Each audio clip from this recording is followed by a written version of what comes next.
Everybody, welcome back to another Nvidia earnings for Q2 2026.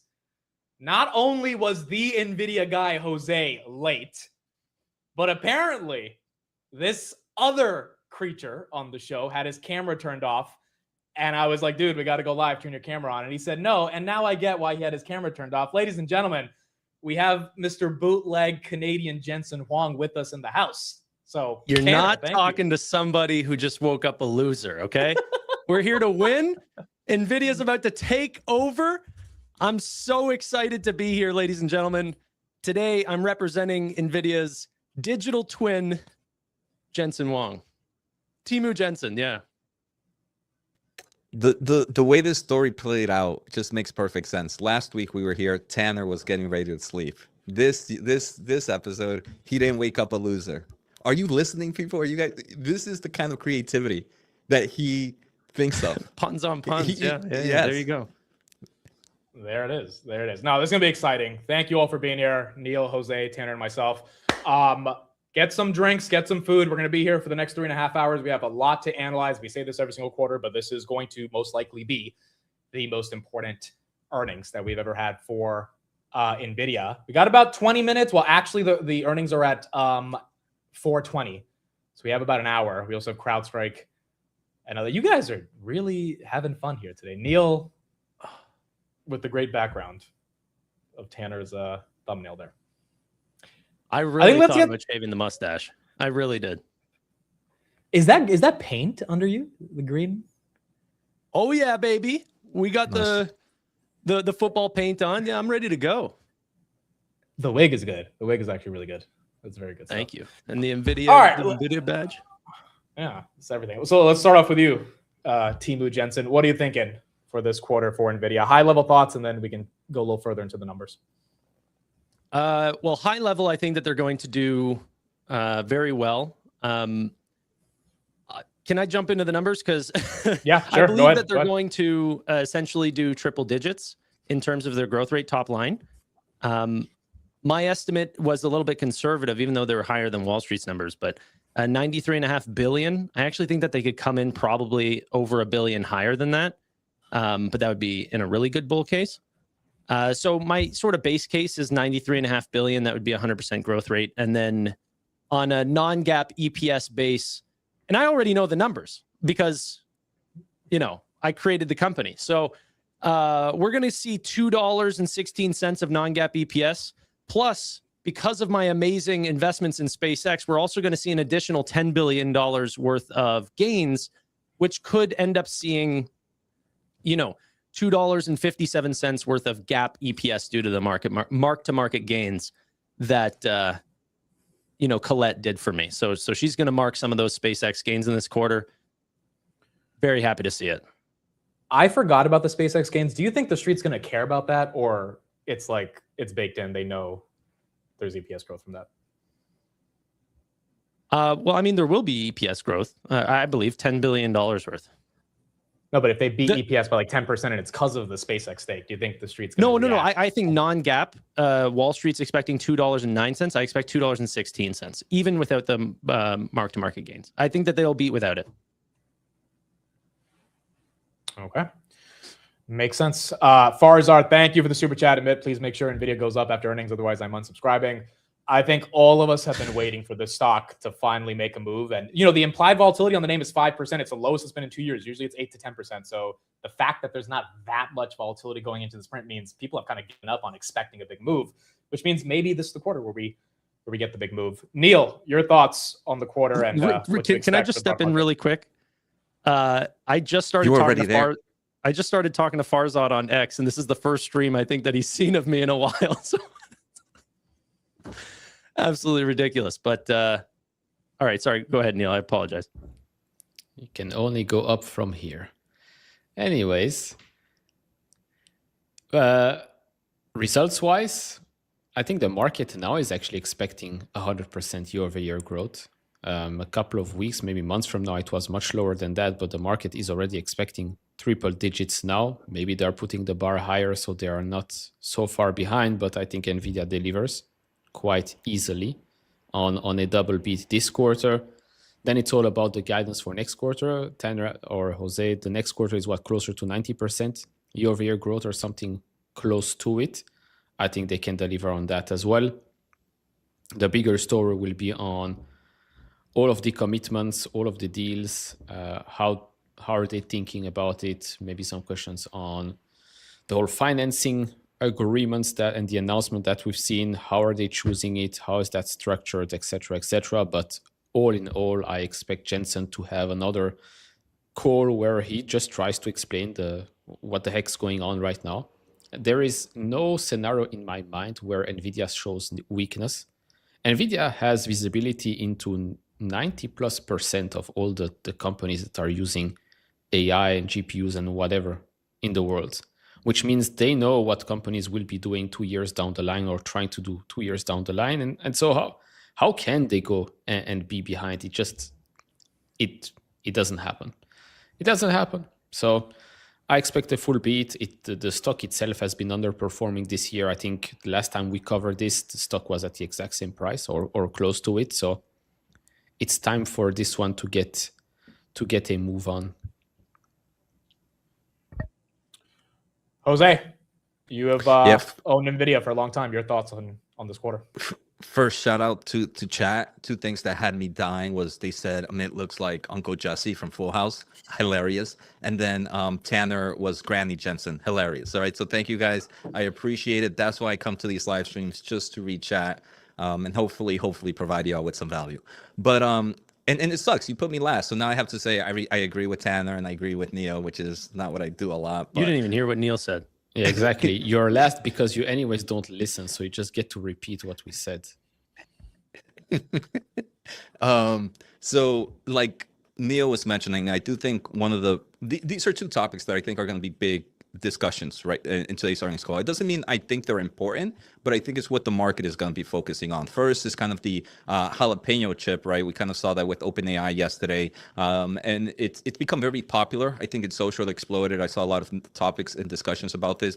It just continues to add that sentiment that Nvidia, you can't hold your market share forever. Look, AI is making AI chip development easier, which I think is true, but I think the moat is changing a little bit. It's no longer about chip design, it's about the supply chain. Who has the ability to be able to lock in 60%, whatever, X percentage of TSMC's manufacturing? Who can hold up X percentage of the HBM market or the rest of the manufacturing space? Sure, you can design a chip, but can you go to all these kind of supply chain players and make them promise you that they're going to give you a piece of that supply chain for a chip that they don't know is going to work, while you have Papa Jensen and Granny Jensen here kind of giving you plenty of money for that allocation? So that's the first thing. The second thing I really would want to hear about is just like Neil was talking about, the commitments, right? And see, I was listening, Neil. I'm giving you your but it's last quarter, I think we were closer to like 120 $130 billion in commitments, and I don't even think that was including kind of cloud plays, and it wasn't including investments either. If we see that number kind of go to 200 billion as an investor, I would want to know that visibility. You've given us $1 trillion of visibility between 2025 and 2027. But if now you're increasing your supply chain commitments dramatically, I think it's only fair you tell investors why. I already know you have it. Just give me a number. Tell me a number till 2028. Tell me $1.7 trillion to 2028. I think that's what could wake up the stock and say, look, Nvidia definitely has this, and this is why they're making the commitments. Because now you're telling me that you've increased your commitments dramatically and you're still sitting at that $1 trillion till 2027. It just doesn't make sense. So I want to say, and I think that's a big point, Jose, because when Jensen announced he has 1 trillion of visibility going into 2027 calendar year end at GTC, you and I were there together. The stock popped and then like 2 minutes later, the market was like, wait a second, we already knew, because the whisper number was like 950, so it's only 50 billion more. So you're right. I don't know if they make that announcement here, but they're going to have to say that Vera Rubin and everything they're seeing in terms of progress with the hyperscalers and ROI is got to push that 1 trillion to like 1.5, at least to get investors a bit more excited about the multiple expansion. So I would say that commitment news and hopefully any visibility, that's what I'm really looking at. And then I go to Tanner for all the numbers, because that guy's on point with the numbers here. No. I don't know why I stopped caring about the next quarter, I really don't look at it. It's just I know Nvidia is going to crush it, right? So it's like, just tell me what are the years I don't see coming right now. But yeah, I mean, the other thing that I think will be curious is they did break down their data center revenue segment to kind of the the hyperscalers and the neo cloud players, or whatever I forget, neo clouds, enterprise, and so on. Last quarter, that was almost a one-to-one basis. How has that shifted this quarter? Right? They mentioned that the neo cloud players were going to grow dramatically. We heard from SpaceX that they're going to do exclusive Nvidia. Are we going to see that shift? And does that eliminate that fear of ASIC players, right? One of the fears is that your Googles, your Amazons, everybody's designing their own AI chips. But now NVIDIA is giving you a clear number that says, sure, they're designing their own chips, but the ones that are really buying the chips are these guys right here, the ones that aren't really going out and building those chips right now. So I wanted to just see that number as well. And I think that's it for me for now. By the way, to people saying that this is a phase, it's not a phase for me, guys. Okay, this is me. This is who I want to be. To give you guys another fun number, as Jose, not Jensen, sorry, that's me. I should just say me. We are likely to be the most free cash flow generative company, like in terms of a single quarter, than any other business before. So Apple, I think, did $51.5 billion of free cash flow on December of 2025. That is likely to be beat by Nvidia if we end up keeping up the high free cash flow margin that we've ended up seeing. I also want to know what they're doing in terms of the buybacks, how much they've actually purchased this quarter, because we've not seen a large appreciation over the 3-month period, or at least there's been opportunities to buy in at really cheap prices. That is the same quarter where we ended up seeing extremely low prices in Nebius and CoreWeave, and we really saw a dip in a lot of stocks, and Nvidia was down to, I think, like 170 or so. They have, I think it was $39 billion plus an additional $80 billion on top of that of stock repurchase authorization. So if they decided to buy back a lot of stock, that might also help the EPS as well, if that comes in much, much lower than Wall Street expects. So we have the poll right there, after hours. We do have 3 companies before NVIDIA. NVIDIA is at 4:30, I think.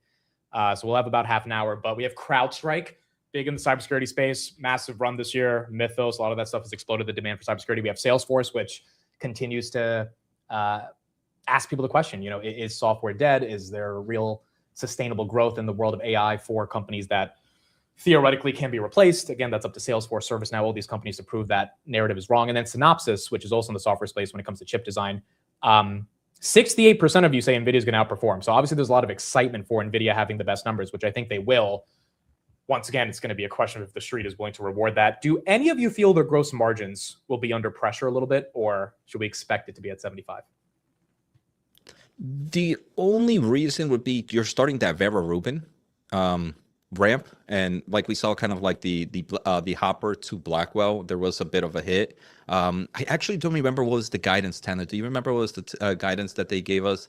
I would just pretty much, if they gave us that number, I think we're pretty in line with there.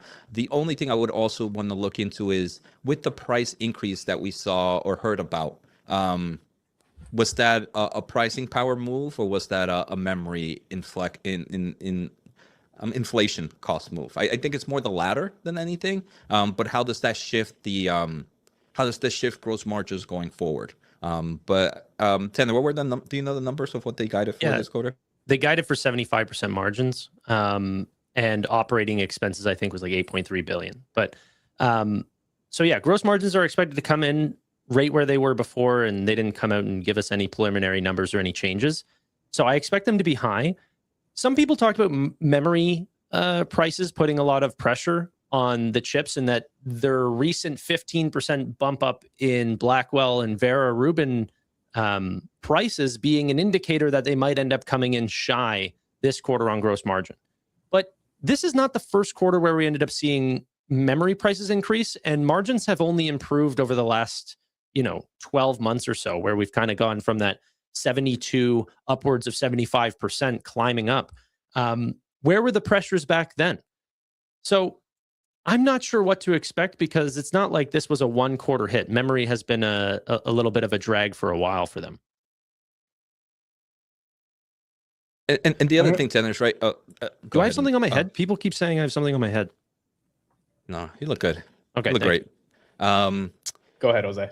I would say for Nvidia too. I mean, a lot of these manufacturers for the memory, they've been locking in supply. So it's if there is any memory changes, it's not going to affect this quarter or next quarter for them. Like they already knew what they were going to be paying for, and to make these servers, the memory was procure maybe a quarter ago or 2 quarters ago. So it's not like that's going to impact margins today. And I think that's why if they are increasing the prices because of memory, they're proactively doing it because they've heard that, hey, look, whoever's selling me cheap memory, they're telling me that next year or a little bit further than that, that's when we're going to see a higher increase in memory prices for us. So for us to proactively keep that margins, we're also going to increase pricing. But I don't think we're going to see, they should know the price. If you're building this type, $100 billion in revenue per quarter, you know what you're paying for your memory many quarters ago. It's not going to be a surprise for you. So it's not going to be a surprise to margins. I think that's a fair point. A couple of people saying Burry disclosed that he bought Nvidia calls. That is true. They are a hedge to his Nvidia short. So that is why you're seeing that headline right there that he bought calls. If the stock goes up, he saw this stream. He knew what he was going up against, and so he. Do you think that he ends up adding to his shorts whenever he sees streams like this? These are the opposite purchasers of his shorts. I just think he once again he's looking for Big Short 2.0, and AI is if AI is the second biggest short in his career, Nvidia's got to be at the center of it, right? So. But if he's wrong, and because Nvidia has been taking a bit of a dump over the past few days going into the print, which usually it doesn't do, and the stock goes up, he would need a hedge against his short. So buying some short-term calls is something that would hedge it.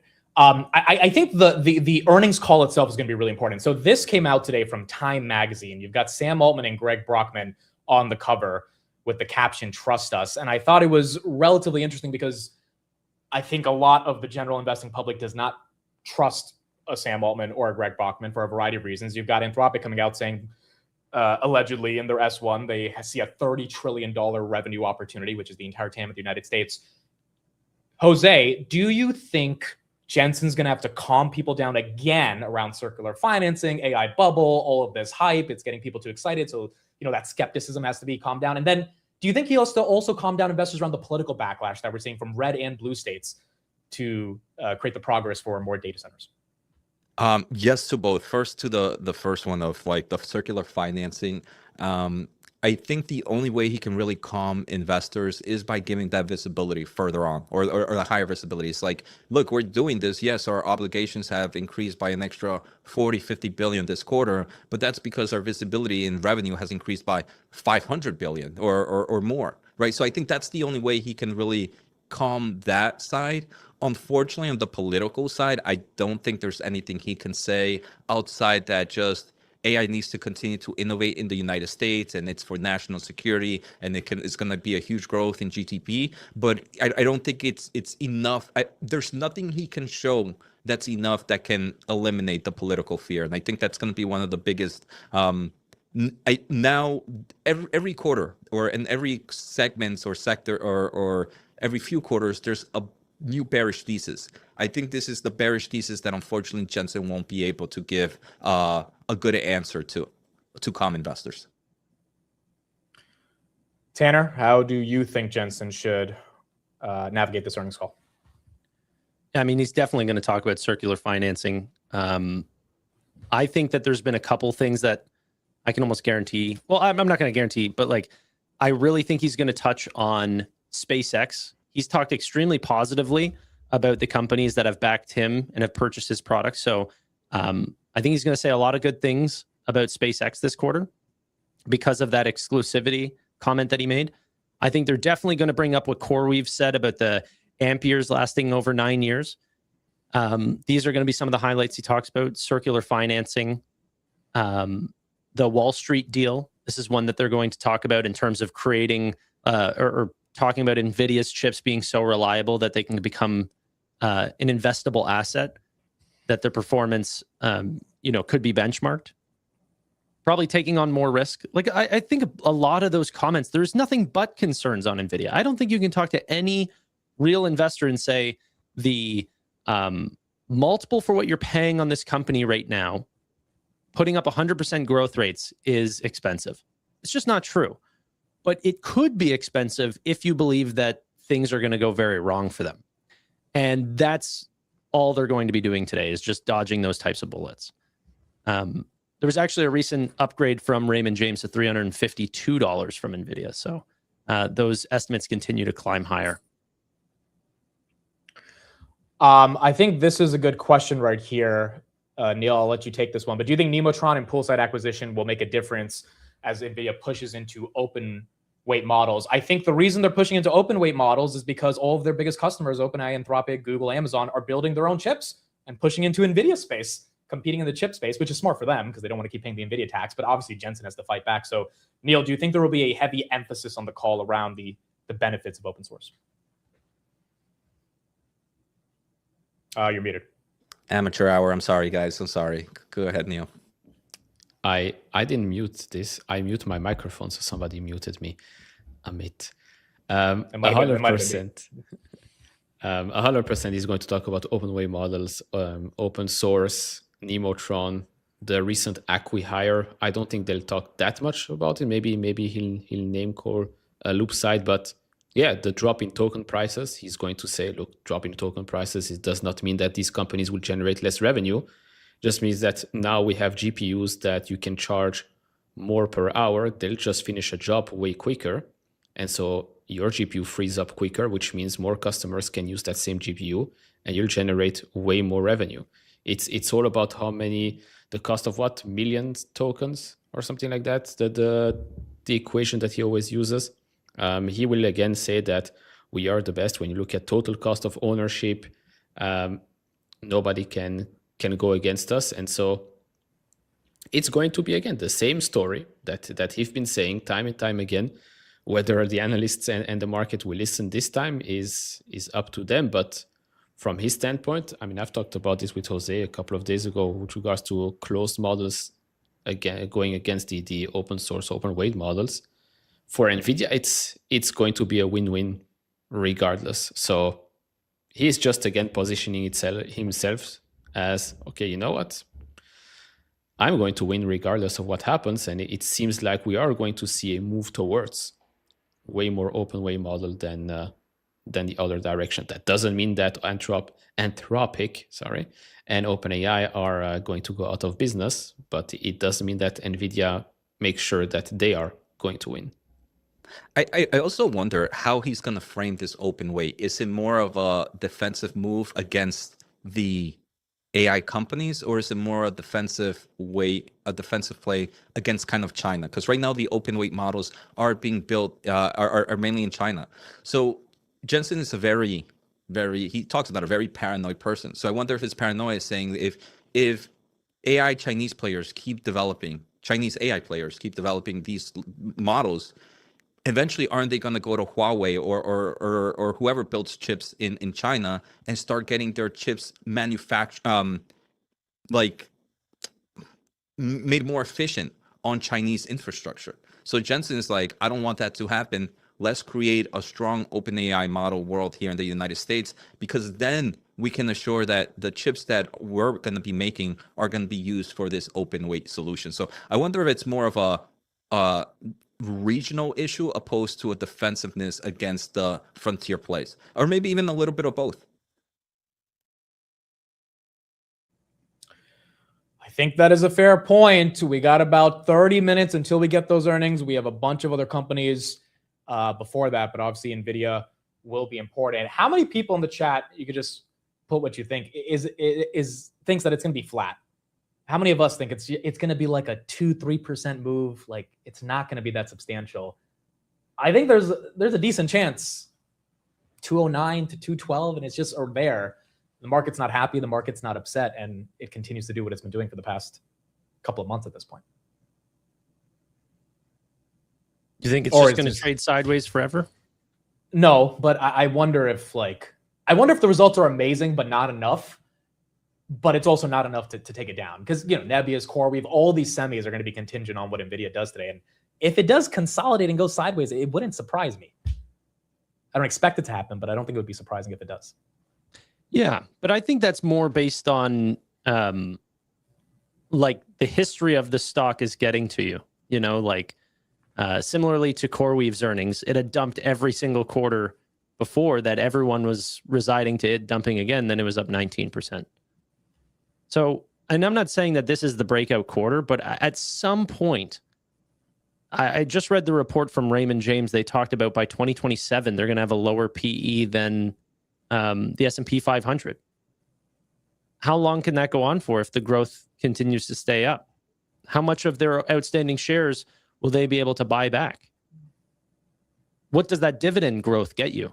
You know, they just 25x it. Are they going to end up able to 5x it again? I mean, they've got the money to do so. So I like at some point, I think that the valuation has to bottom out. Maybe it's a year from now. But if the growth is expected to stay high, yeah, I don't know. I'm not counting them out. To me, the only way this stock moves up today is if we get a strong visibility number. Not just even a strong guide. Like, even if guidance is crazy, I think of visibility to be on the number they've given us, that 1 trillion. I think that's really the only thing that can say, oh, you know what, maybe we aren't crazy and AI pilled right now. Neil, you think it can go flat or something better? If it does drop by the expected, 5% or so, I just checked with my crystal ball, we are going to go quite close to the 200-day moving average. So I don't know if that's already pre-planned by the market, but whatever. It is crazy that an Apple is still trading at 36 times earnings trailing and 34 times forward, while they're nowhere close. Even a free cash flow profile of Nvidia is getting better and it's cheaper. I don't see Nvidia suddenly growing 10% 2 years down the line. That's not going to happen. So I get that Apple is quite predictable and you might not have that whole stress around, oh, what happens with margins in the future? What happens when the AI bubble pops, etc. But at what point does the risk become the whole thing for Nvidia and nobody talks about the reward? Like it doesn't make any sense. So I don't know. I bought an extra share today, as always. So hopefully it goes up. So I'm up on that extra share. I mean, if there's one thing I can say, Neil, the more you buy, the more you make. All right, 4 p.m. The stock market is now closed. Thank you, everybody, for being here. It's a big one today with Nvidia Q2 earnings.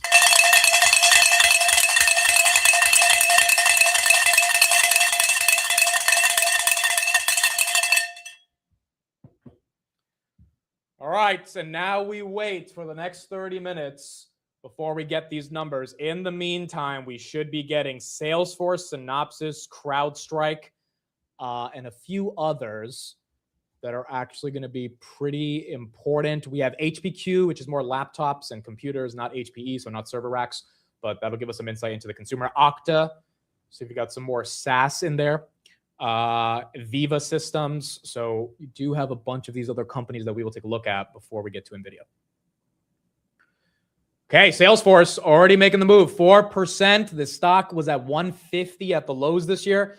That is up 4.5% after hours. Okta also up 3%. I'll try to get the numbers on Salesforce in a second, but that goes green. They're out. Okay, so Salesforce, here we go. We have operating income, 3.87 billion versus 3.81. That's a beat. Adjusted EPS, 590 versus 291. There's got to be some unrealized gains that they've factored into that. They beat by 80% on EPS, 11.34 versus 11.32 on revenue. Revenue's up 12% year over year. EPS is up 103% year over year. Maybe they had a SpaceX stake. I know they have an Anthropic stake, but until that one goes public, I don't know if they, well, no, technically, I think they can mark to market their value on Anthropic. So maybe it's Anthropic that's creating that beat for them. And then third quarter revenue, the street wanted 11.4. They're guiding for 11.5. So that is a triple beat on the guide, revenue, and EPS. That stock is up 5.6% after hours. Okta, They beat by 9%, 105 versus 96 cents on EPS. That stock's up 7%. So you got two SaaS names running. Revenue, 805 million versus 793 million. That's a beat by 2%. EPS is up 15% year over year. Revenue is up 11% year over year. Again, Nvidia's in about 20 minutes. But Okta and Salesforce going green. Nutanix, we also have this one, a smaller SaaS company. That's up 4% after hours. They beat by 22% on EPS, 60 cents versus 49 cents expected. Revenue, 757 versus 738. That's a beat by 3%. EPS up 62% year over year. Revenue up 16% year over year. So you got three software companies reporting, all three of them getting some love after hours. Okta up 9, Nutanix up 4, Salesforce up 7. It's been a while since Salesforce had a 7% move on earnings. And there you go, as that's getting it. Yeah, ServiceNow should be benefiting from that as well as that continues to go green. Look at that, ServiceNow 2.53%. I mean, the software is dead narrative, I think, has been pretty disproven across a variety of earnings that we got. But some of these bigger names, it's taken a while for them to show their earnings to disprove it. And I think you might be seeing that to an extent after hours. I also think it's good if the software names get some love, because at the end of the day, you know, Nvidia is, you know, trying to make sure that the GPUs that they sell to train these models are helping the software companies. Ironically, the software companies create a lot of demand for those, the frontier labs. So it would help Nvidia if AI is helping software, not destroying software. We also recently just saw an OpenAI, two OpenAI executives leave OpenAI and go back to Salesforce. Pretty wild. That is correct. Yeah, that is. Oh, there it is right there. Yeah, that is kind of weird. Tanner, do you have a take on this, or it's just, it is what it is? No, I mean, there's a lot of speculation whether the IPO is not going to be as exciting. You know, disbelief in their ability to replace SaaS, and that. But who knows? Maybe Salesforce is poaching these guys back and putting up big numbers in order to sign back these executives. I'm not sure. I think it's too early to tell. Okta right there, up 12. $2.4 impact from strategic investments from Salesforce. That's got to be Anthropic. I would imagine that's Anthropic. I think they invested a few billion years ago. So, I mean, that's why this Anthropic and OpenAI IPO are also really important. You have a lot of companies, including Google and Amazon, that are invested in these guys. We don't have Synopsys yet. That's up 1%. I don't have Viva Systems either, but that's flattish to Okta? up 1. Okta is massive. There you go, 13. Okta is security, if I'm not wrong. Correct. Yeah, cloud-based identity and security. Yeah. I mean, maybe CrowdStrike. We got to wait for, yeah, that's going to be a big one too. CrowdStrike up 3. Yeah. Okay, CrowdStrike. Let's see what we got. The market cares about cybersecurity more than ever. It's just probably because Okta is up. So for now, CrowdStrike is up, because I see no numbers as of right now. Okay, I have the guide on Rubrik is CrowdStrike. probably up. CrowdStrike guide, Street wanted 5 point, so they went from 5.96 to 6.01. So it's a pretty big increase on the guide. 6 billion is the guide. This is at 4%. It is down from the 200s over the past couple of weeks. That's up 5% after hours. So you do have an increase on the guide. I don't have EPS or revenue numbers yet. No, I do. EPS 31 cents versus 29 cents. They beat by 7%. CrowdStrike. Revenue's up 26% year over year. Not in the 30% range yet, but it was at like 22% last quarter. So it is accelerating Q over Q. Revenue 1.47 versus 1.44. They beat by 2%. EPS up 35% year over year. So we have a double beat, actually a triple beat with the guide. Also beating third quarter revenue.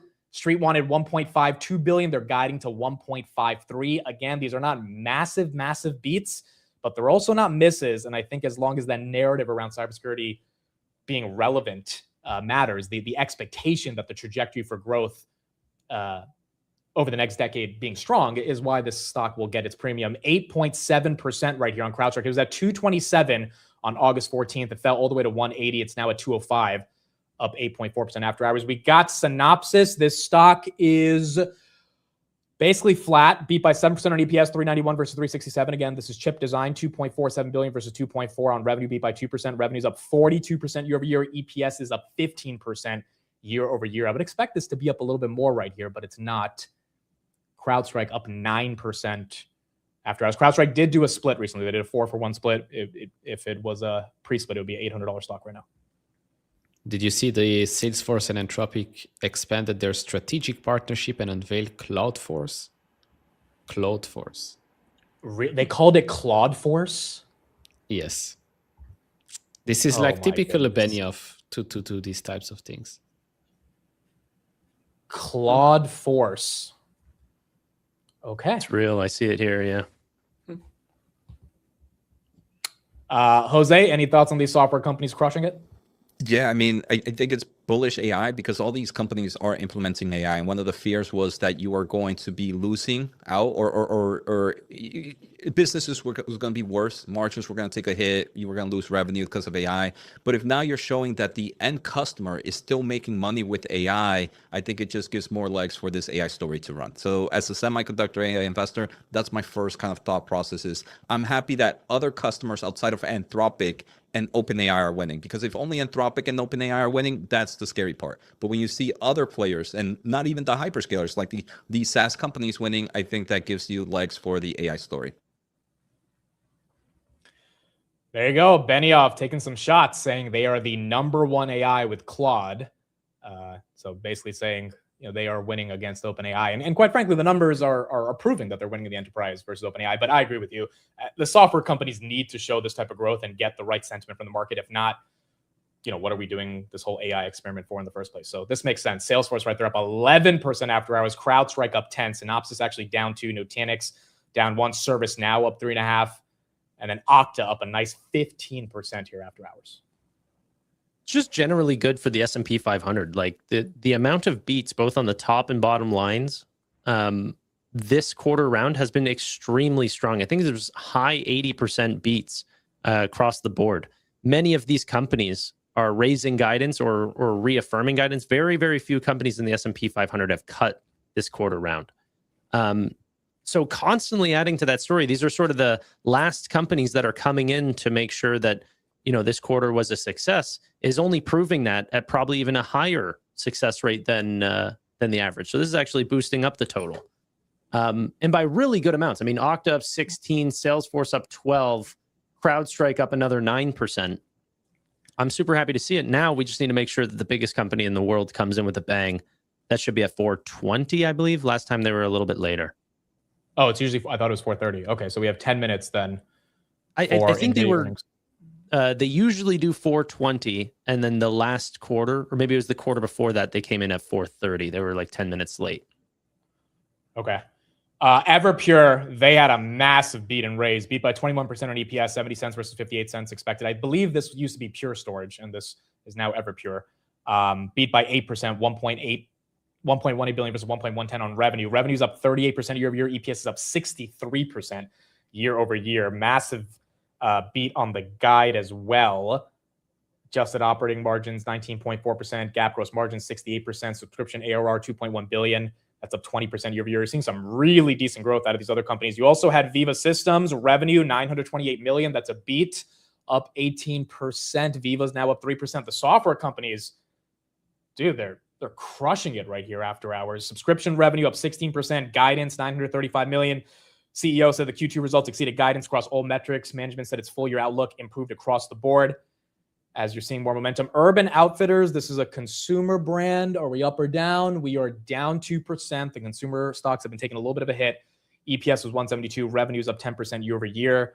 I'm not seeing any comments about the company complaining about inflation or the consumer like some of these other companies did over the past couple of days, but Urban Outfitters down 2%. I like this going into the print. I like that the software stocks are running. I think it makes sense. Yeah. And Okta on their press release, my apologies if someone said it, but they one of the first things they mention is as AI agents transform every layer of technology, every agent needs a trusted identity and clear controls of what it can access. So when I read that, what I'm hearing is there's going to be a way to monetize these agents for all these players. Is it going to be an added subscription to them? Is it going to be a consumption base? So again, it goes on to the story that AI is helping software and you're no longer getting just the Anthropics and OpenAI's winning. Now we're seeing those real results of other companies winning in this AI transition. Yeah, this is important, right? Being able to set up the framework for how these agents are actually going to be monetized. I mean, agents, we are all living in a world in which agents are a thing. You know, this really December 2025, you had Claude Code come out, and then the proliferation of agents, OpenClaw a couple months after that. So the market, Nvidia flipping green a little bit right here. We got 8 minutes till earnings, figuring out how to interpret where agentic inference is going to go, how many more CPUs you need per GPU, which is why ARM, Intel, AMD have all gapped up over the past couple months. It's a brand new world for the entire tech sector. And so I think Jensen also explaining how they're going to monetize agents is going to be really important today. Everyone's calling me the SoFi grandma. Do I really look like I'm Jensen, guys? No, this was the funniest. Bsov said, I know Tanner's going for Jensen, but all I'm seeing is Edna from The Incredibles. No, bro, my hair's white. I see some Elizabeth Warren as well, but I mean, that's fair. That's fair. For those asking, how do you get access to the news? I have a news terminal. I'm putting that in the chat right here. It is free. If you have WhatsApp, you can join it. There's the link right there. It's called cactusjack.com. This is an actual person who's part of the channel. It's not AI, and he's curating all the information second by second. So if you want to join that, I'll pin it right here in the chat. Free to join. Yeah, he's the best. Get the news. great WhatsApp channel as well. Yeah. Okay, so the software companies crushed it. If Nvidia were to actually fall, I would be a bit skeptical on why, given the software companies are growing because of AI. Nvidia's supplying the GPUs to make AI a thing. So I don't know. I think these software companies are giving us a pretty good read into what Nvidia should do. But in the next 5 minutes, we're going to have to see if that actually happens. Nvidia right there, 21038 now after hours. Does anyone here think they could actually miss on earnings by any chance? And if you don't think they can miss, Tanner, do you think, Street's guiding for the whisper number is 97%. Do you think Jensen just goes that extra mile and gets them the triple-digit growth year over year? Yeah, I mean they're going to see 100%. Well, I mean, I can't say that. We don't know 100%. But I believe that they would push that over to 100% if they were close. I mean, it's just a really good headline number that could get Wall Street or algos excited. But for real, it honestly could be way above that. It might even be closer to about 106%, seeing roughly about 94, 95 billion, which many analysts have also reported on. Isn't it crazy? We are living in a time where a $5 trillion company at 75% margins is about to grow 100%. Faster than, they'll have a bigger rule of 40 than Palantir once again. And them and SK Hynix and I think Micron are the only three companies in the world that have that bigger rule of 40, which is, I mean, it speaks to what Palantir is doing, but it's also because those are hardware companies. Yeah. So for them to have that margin, I mean, it's pretty incredible. Yeah, I actually think Palantir's is more exciting because the other ones are benefiting off large bottlenecks, but Palantir's may not even slow down. It's the craziest part. CrowdStrike up 10% after hours. Salesforce again up 10% as well. We are still waiting for Nvidia. We should get it in about 4 minutes. Let me pull up a little bit of the coverage right here. After pull up something, the press release from CrowdStrike, they mentioned something that was pretty cool. They mentioned the mythos moment translated into mass market acceptance that AI adoption needs security, and that's CrowdStrike. Every enterprise will run on AI, and securing it is the largest market opportunity in our history. So again, kind of just going back, it's like it seems like it seems like now we're getting that enterprise AI wave, which we've been hearing about from Nvidia that is going to happen. But it does seem like this, or maybe I haven't even been focusing, but it seems like we're getting some clear answers that it's really happening right now. Rubrik back above $100, up 4% on these results. They report tomorrow. I expect also a triple beat yet again. I mean, this is exciting. Salesforce good numbers, CrowdStrike good numbers, Okta good numbers. Check out Palantir's HP up after hours. HP is down 7%. Do you know why, Tanner? No, just looking at the stock price. if this has to be inflation on consumer products. They beat by 20% on EPS, 83 cents versus 69 cents. Revenue 15.6 versus 14.3. It's pretty good top and bottom line beat. Guidance beat too. Next That's quarter a and weird- full year looks better than expected. Palantir right there up 1% after hours as well, as the software names are going higher.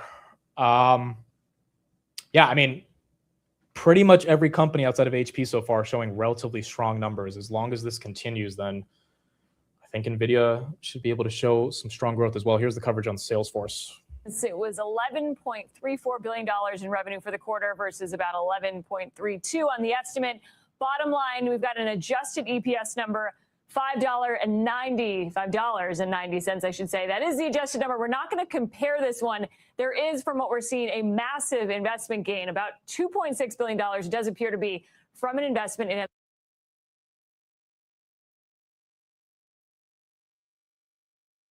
All good? The guy muted itself. This idea Sorry, I was muted, but Amateur hour. Dario and Benioff are live right now. that you can use CloudForce to not only query your systems, but build applications dynamically, it's really a first in the industry, Jim. We've never seen anything like it. It's completely exciting. I think that this is the way all enterprise systems are going to run in the future. All right, so Dario, I think that the combination is terrific, but I also know when I go to my Agentforce page, I see We've never seen Dario do this on an earnings. So this partnership must mean something to them if he's actually willing to talk to the media with Benioff here. the OpenAI's there. I don't know how exclusive this is. I don't know what you get out of it. Tell me how this distinguishes you from other LLM models and why this is so exciting for you. Well, look, our view is that Claude is the best model for integrating complex amounts of information. We've been using Salesforce and Claude within Anthropic. We're huge Salesforce customers, and as you can imagine, the pace of things at Anthropic is incredible, and we have to both manage individual accounts.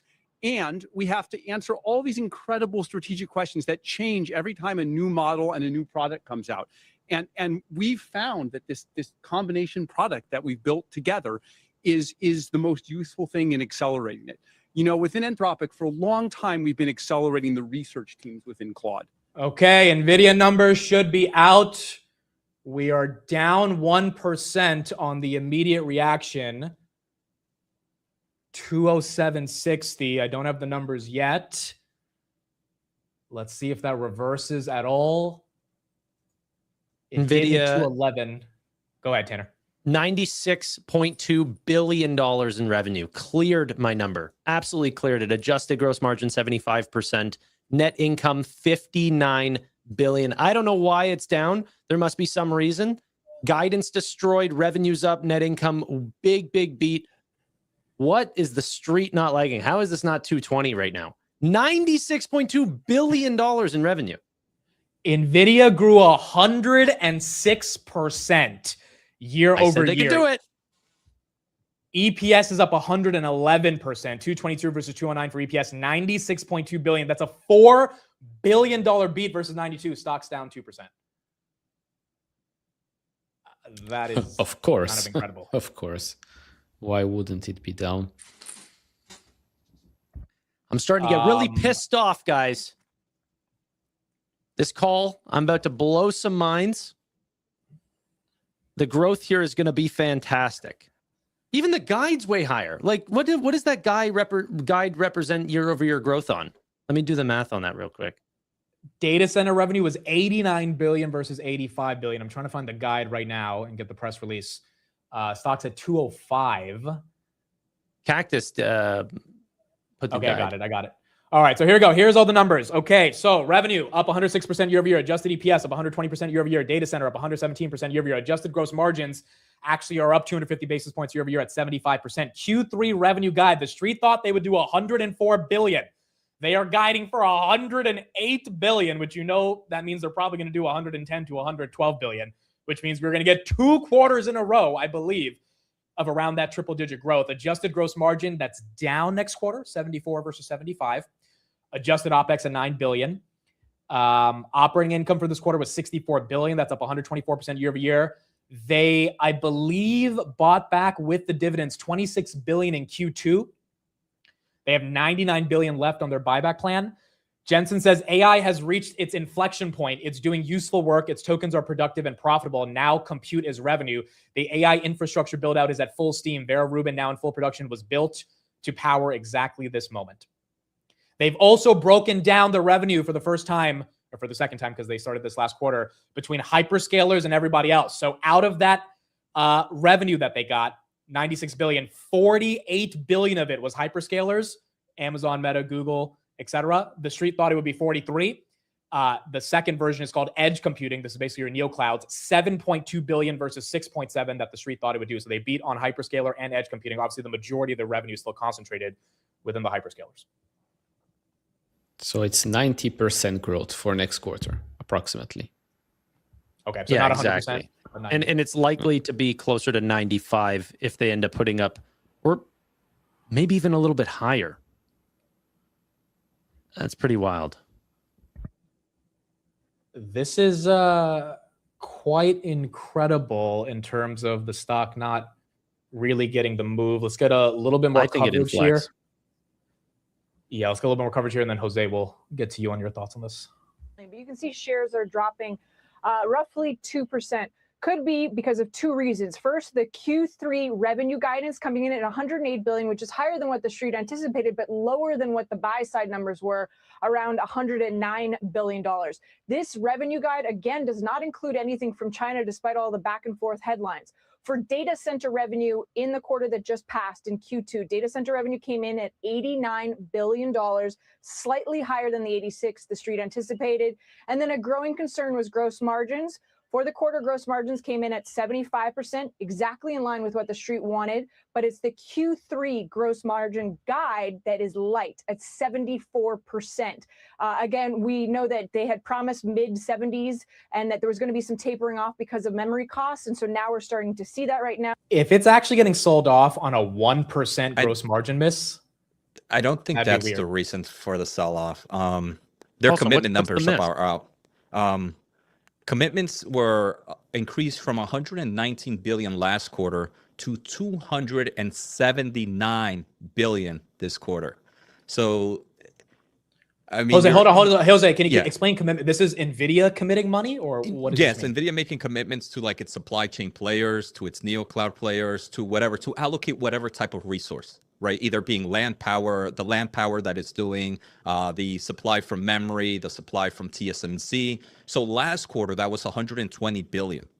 This quarter is 279 billion.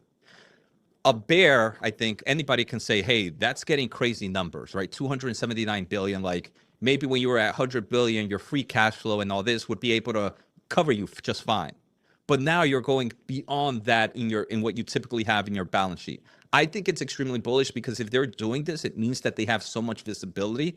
And this is why I go back to where if you're giving me this type of growth, if you're telling me in the quarter you grew your commitments by $150 billion, you have to show me proof as an investor. I think it's right for investors to tell me what visibility that you see that is making you do these types of commitments. But 280 billion, I mean, you're talking about the sizes of certain semiconductor companies in just their commitments right now. Yeah, but the commitments are for 27, 28, 29, 2030, 2031, 2032, and thereafter. Like the 120 is, of course, for the remainder of 27. Then we have 100 for 28. And then the number does come down from there. It makes sense, right? Because they've made some huge announcements with memory players, with some supply chain players. So I'm not that surprised that the number is up quite a lot. It's just them securing the upcoming years. It's a big jump, but I'm not that surprised. Like it's primarily related to the procurement of memory. Yeah, so well, there's a reason why Micron and the neoclouds are up after hours, right? It's a good find, Jose. It's that where it's like, and I agree with Neil, it's not bearish in my opinion, similar to Neil. I'm pretty sure Tanner, everybody's like, this is what you need to make sure you don't lose that supply to somebody else. If everything is a bottleneck right now, you don't want to lose that supply. You need to make these promises to the supply players. But then the street wants to know, hey, if you're doing this, and I'm happy that this is the first time they actually broke down that commitment in this press release. I think usually they share it only in the 10Q report and not even to this extent. But we now see kind of 2026, 2027, as Neil was just mentioning. It's in the CFO commentary, not in this one. Okay, Yeah, page 3.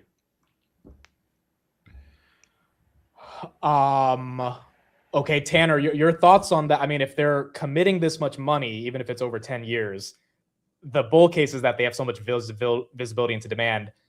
The bear case is they're going to be spending more money. Their margins are going to go down a little bit. Like, is that a reasonable enough bear case? Yeah, I mean, I feel like we knew this with the Wall Street deal with the Ohio data centers, that they were increasing their overall commitments. I mean, for me, it's business as usual. They also returned a record. So free cash flow didn't end up beating Apple's $51 billion because they returned a record $26 billion to shareholders, which is pretty wild. A lot of that in share repurchases, some of that obviously in dividends. The EPS came in so much higher than I would have expected. The gross margin came in exactly where we thought it was going to be. Maybe not for next quarter, but there's always potential inflections in margins whenever we're going into new architectures. Like that lady said on CNBC as well, that none of this is inclusive of China revenue at all. And we also are seeing China loosening their stance and are allowing tens of thousands of GPUs to be sold. Not a lot. These are not big. But the fact that they're not being included at all, and there's likely to be hundreds of millions, if not billions of dollars worth of GPUs sold to China, is really important. I'll have to listen to the whole call. Like, I'm not going to say whether that's bullish or bearish, but this is beyond my expectations so far, and the stock is down on this news based on commitments that we already knew was going to be a part of their game, at least for the time being. Yeah, I think, Tanner, the only thing is more like the size of the commitments. And I think most bulls understand it, right, Tanner? I think we understand it. We know this is needed to continue to see this growth rate. But I also don't think it's bad for market to be questioning, because I'm looking at the numbers some more in that press release, and it was for from here to 2032, 279 billion on supply commitment, 29 on cloud service agreement, a total of actually 366 billion from now till 2032 and thereafter, just on supply commitments. But then they also have other types of commitments. They have the AI cloud backstops, which is different from the cloud service agreements that they had in the previous one, but in forms of AI cloud agreements. And data center leases, that's an extra 56 billion to that 366 billion that they have. And then they have guarantees on those kind of land, power, and shells. And on that already, they have about 108 billion. So you're talking about in all these commitments. And if you scroll down on it, there's like the 366 here. Then if you scroll down a little bit, they have the next page, they have 56 billion here on other commitments, and then you just passed it, the one on the top. Then they have 108 billion here, one under there, 108. So you're talking about commitments now being close to $500 billion, right? So I agree that Nvidia needs to do this. I truly do. But I think the market is right to question, do you have the funds to be able to do this? Is this AI cycle going to last 2 years for you to be able to make it? Again, I think so. Well, it has to. But it has to. There's no way Nvidia can say we're committing upwards of $300 billion if they don't. To your point, Jose, that you said, I think this is the most important thing you said in the show out of all of us today. The visibility on that revenue number has to exceed $1 trillion at this point. If they're already commit, it's kind of funny. The hyperscalers sold off this year initially because the CapEx was going from them to the CapEx beneficiaries, Micron, Nebius, CoreWeave, et cetera. Now it's like Nvidia is getting sold off potentially right now because they have all these commitments to those same companies, but they were the ones that were getting all the CapEx from the hyperscalers. So I would imagine you believe, Jose, they have to give you that visibility of revenue number. Otherwise, this is just too much of a commitment. for $1 trillion over the next couple of years that the street's not going to be happy about. Yeah, I mean, I agree. They need to give me that. If we see, I'm actually debating right now if I should buy some stocks right now, because if they're seeing this type of, if they're making these types of commitments, even if they don't tell me the number, it's going to be some crazy number that they have in visibility. Like it's. Yeah, but what are you buying? Memory? No, Nvidia. Oh, Like it's making me so bullish in this company that the type of like if the street is punishing you because you're preparing yourself for the type of visibility that you have, I think it's. I mean, I like it. I'm trying to think why the market hates it, but I like it right now. They did say here under the guarantees that the commitments, like each generation of Nvidia infrastructure deployed at Port Spike could represent approximately 1.5 million Nvidia GPUs, or approximately $150 to $200 billion in Nvidia revenue. And the sites over the next 20 years can support multiple infrastructure upgrade cycles. So they give us some clear numbers here. This earnings call just got a lot more interesting.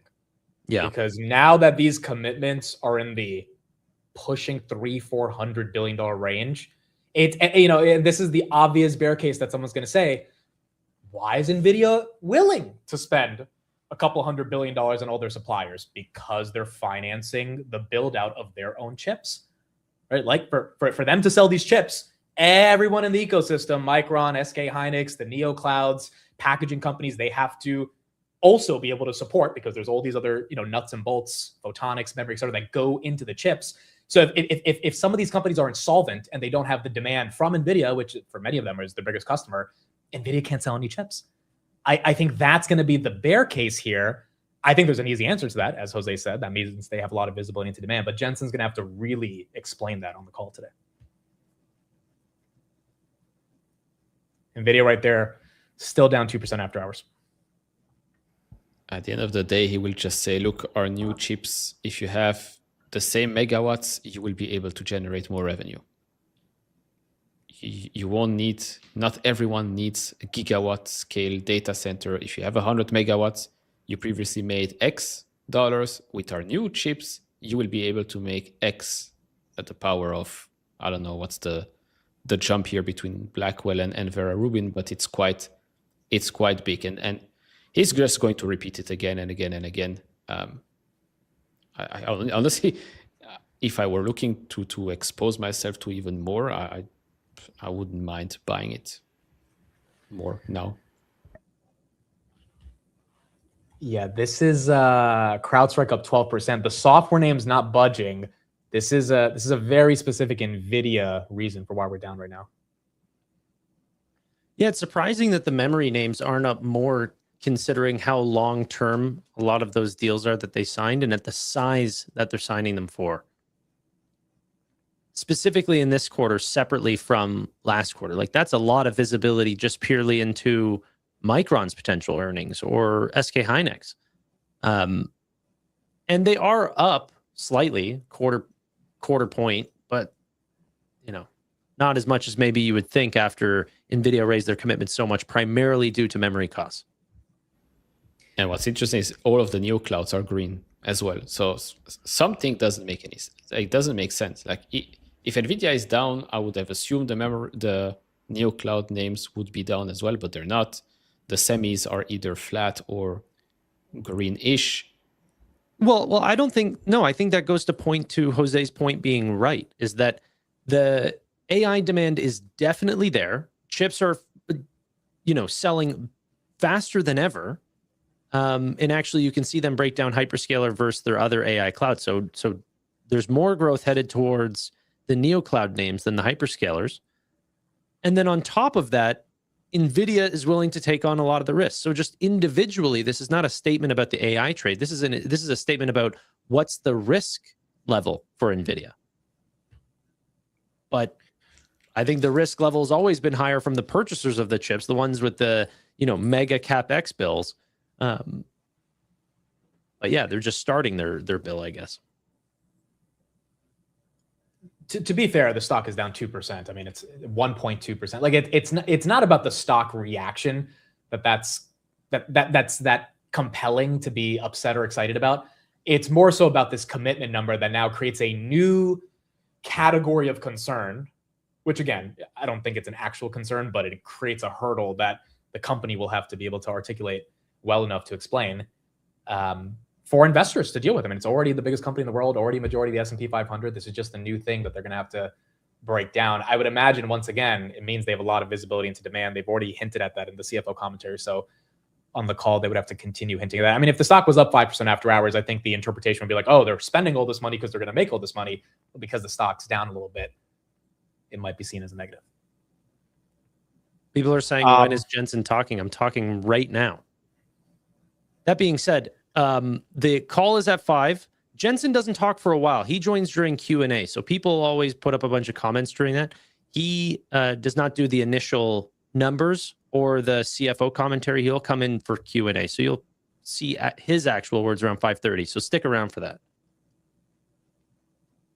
Nvidia CFO says we partner with an extensive network of suppliers to secure critical components needed to meet demand for next several years, maximum exposure under land, power, shell, guaranteed $3.5 billion. Yeah, I think that the entire call is going to be about them saying the reason we're doing this $500 billion financing thing, the reason we have all these commitments is because I think Jensen's going to be like, what are you guys talking about? This AI shit, this is going to the moon. And we have all the money in the world. We have the best margins. We have to spend this money. And we just bought back 20 billion of stock. Like, you guys can't really be mad at us.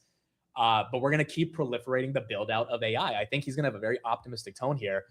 And you might see the stock potentially flip on that narrative. Here is Gene Munster's take based on these earnings. It's a win. It didn't hit that magic similar growth rates quarter on quarter, adjusting for China, but it is, I think that is a win. As far as the guidance, that was 3% upside last quarter. They guided 4.4% upside. So that magic number of 109, we did miss that. The stock initially, that initial trade-off was related to the gross margins. That one surprised me. I was expecting more of a gradual decline of the next year, not seeing that step down in the October quarter. But at the end of the day, we're splitting hairs here. I mean, we have the metrics, they miss fractionally. That's what we do. But I mean, the aggregate of this story is still very much intact. They're beating at a similar rate that they have over the past year. They're raising at a similar rate despite higher and higher numbers. And you have some of these big drivers still. Let's just look at SpaceX, for example. They want to do 8 gigawatt hours next year with the data center. I mean, just that alone, just SpaceX alone can become a 3% customer last year to a 10%. That will take the hyperscaler growth rate from the streets looking for 38% next year to the low 60%. There's still some meaningful drivers. So Mike, I think that yes, we didn't check all the boxes perfectly, but the kind of the story is very much intact. So Cody, I look at, the kind of the setup here. Obviously, investors, the buy side has a little bit of skepticism, or they haven't felt motivated to really rush and urgently pay up for Nvidia shares for a little while now. On the sell side, 63 out of 67 analysts have buy ratings. The consensus price target is for a 50% gain from here. The consensus price target implies a $7.5 trillion valuation for Nvidia. So there's enough optimism as people who are looking at projecting the fundamentals. What do you think clients need to understand if, in fact, this stock is going to get unlocked to the upside? Well, I think you've just got to factor in the continued growth of the name, and I think the stock will eventually follow. When you've got this kind of growth rate, even on the $100 billion of revenue, continuing to double their hyperscaler and their customer base year over year. And as Gene mentioned, there continues to be a lot of new opportunities out there in the future. And so I think if you put up the numbers, the stock will eventually follow. We have 2 new disclosures from the press releases. Number one is one direct customer represented 16%, almost a fifth of the revenue. Not Microsoft new. Last quarter, they told us their top 3 direct customers, 21% of total revenue, 17 and 16%. Let them know, Neil. Thank you. So I guess from the best. I guess the trend of continued concentration is an issue. Does anyone want to guess who this is? It's Microsoft. How do you know? There's been multiple claims before that Microsoft's been their largest customer. And I think Google's number 2. Okay. But and then the other thing, go ahead, Neil. No, I mean, Gene just said that if, let's say, SpaceX magically go from 2 gigawatts to 8 gigawatts next year, they will become a what, 10% customer. So clearly, customers with a lot of capital can become much bigger, and then you have less concentration because suddenly you have another gigantic customer that pops out of nowhere, which is SpaceX AI. Yeah, who a lot have of claimed people to are guessing be. that it could be SpaceX. Yeah, definitely could be like exclusive to Nvidia as well. That's the important part. There's very big names, but they buy from AMD, they buy from Nvidia. Like they either have their own custom TPUs. Microsoft's a really big customer. They don't make their own silicon. Well, I mean, they've tried, but they're not as large as TPU or Trainium, and not big customers of AMD. Neil, did they disclose their China revenue last quarter? Do you know? Yeah, it was 0. Oh, really? Or close I don't to think this it, is yeah. true, by the way. That I They just read a said they- report saying it was less than 1%. Yeah, I close think to. China. I think China revenue is a bit different. Sometimes they still include consumer products, which can still be sold on Nvidia on China. I think the big news here was that there was a 1% of data center, less than 1% data center of hoppers that did go to China. So that's the first time in a while that we actually have seen hoppers make it to China. It wasn't anything crazy, but that was kind of the big one of the new things here. Yeah, there was a report halfway through July. So it was only 2 weeks where they were able to sell into China. Q3, I think, will be a very different story. And if you get an entire quarter of sales into China, including a step up or an easing from China halfway through in August that we just saw a report 10 days ago, that could be really good for China or for Nvidia, considering they're not guiding for any revenue, 0. Okay, so you have one customer doing about 16% of the revenue, kind of similar to the concentration last quarter. 44% of the first half total revenue was from 3 direct customers, Nvidia put in the press release. They also incurred a $400 million charge in the first half of the year from excess H200 inventory. So that's interesting. Any thoughts on that, Jose? Sorry, I was responding in the chat. I missed the question. H200 is going to China. Nvidia incurred a $400 million charge in excess H200 inventory in the first half of the year. Yeah, that was probably inventory that was supposed to go to China that didn't make it, right? Most likely. Okay, so it doesn't seem like that's the biggest deal. Wasn't there also like a big H20 charge last quarter? Yeah. Like 5 billion or 5.4 billion, something like that.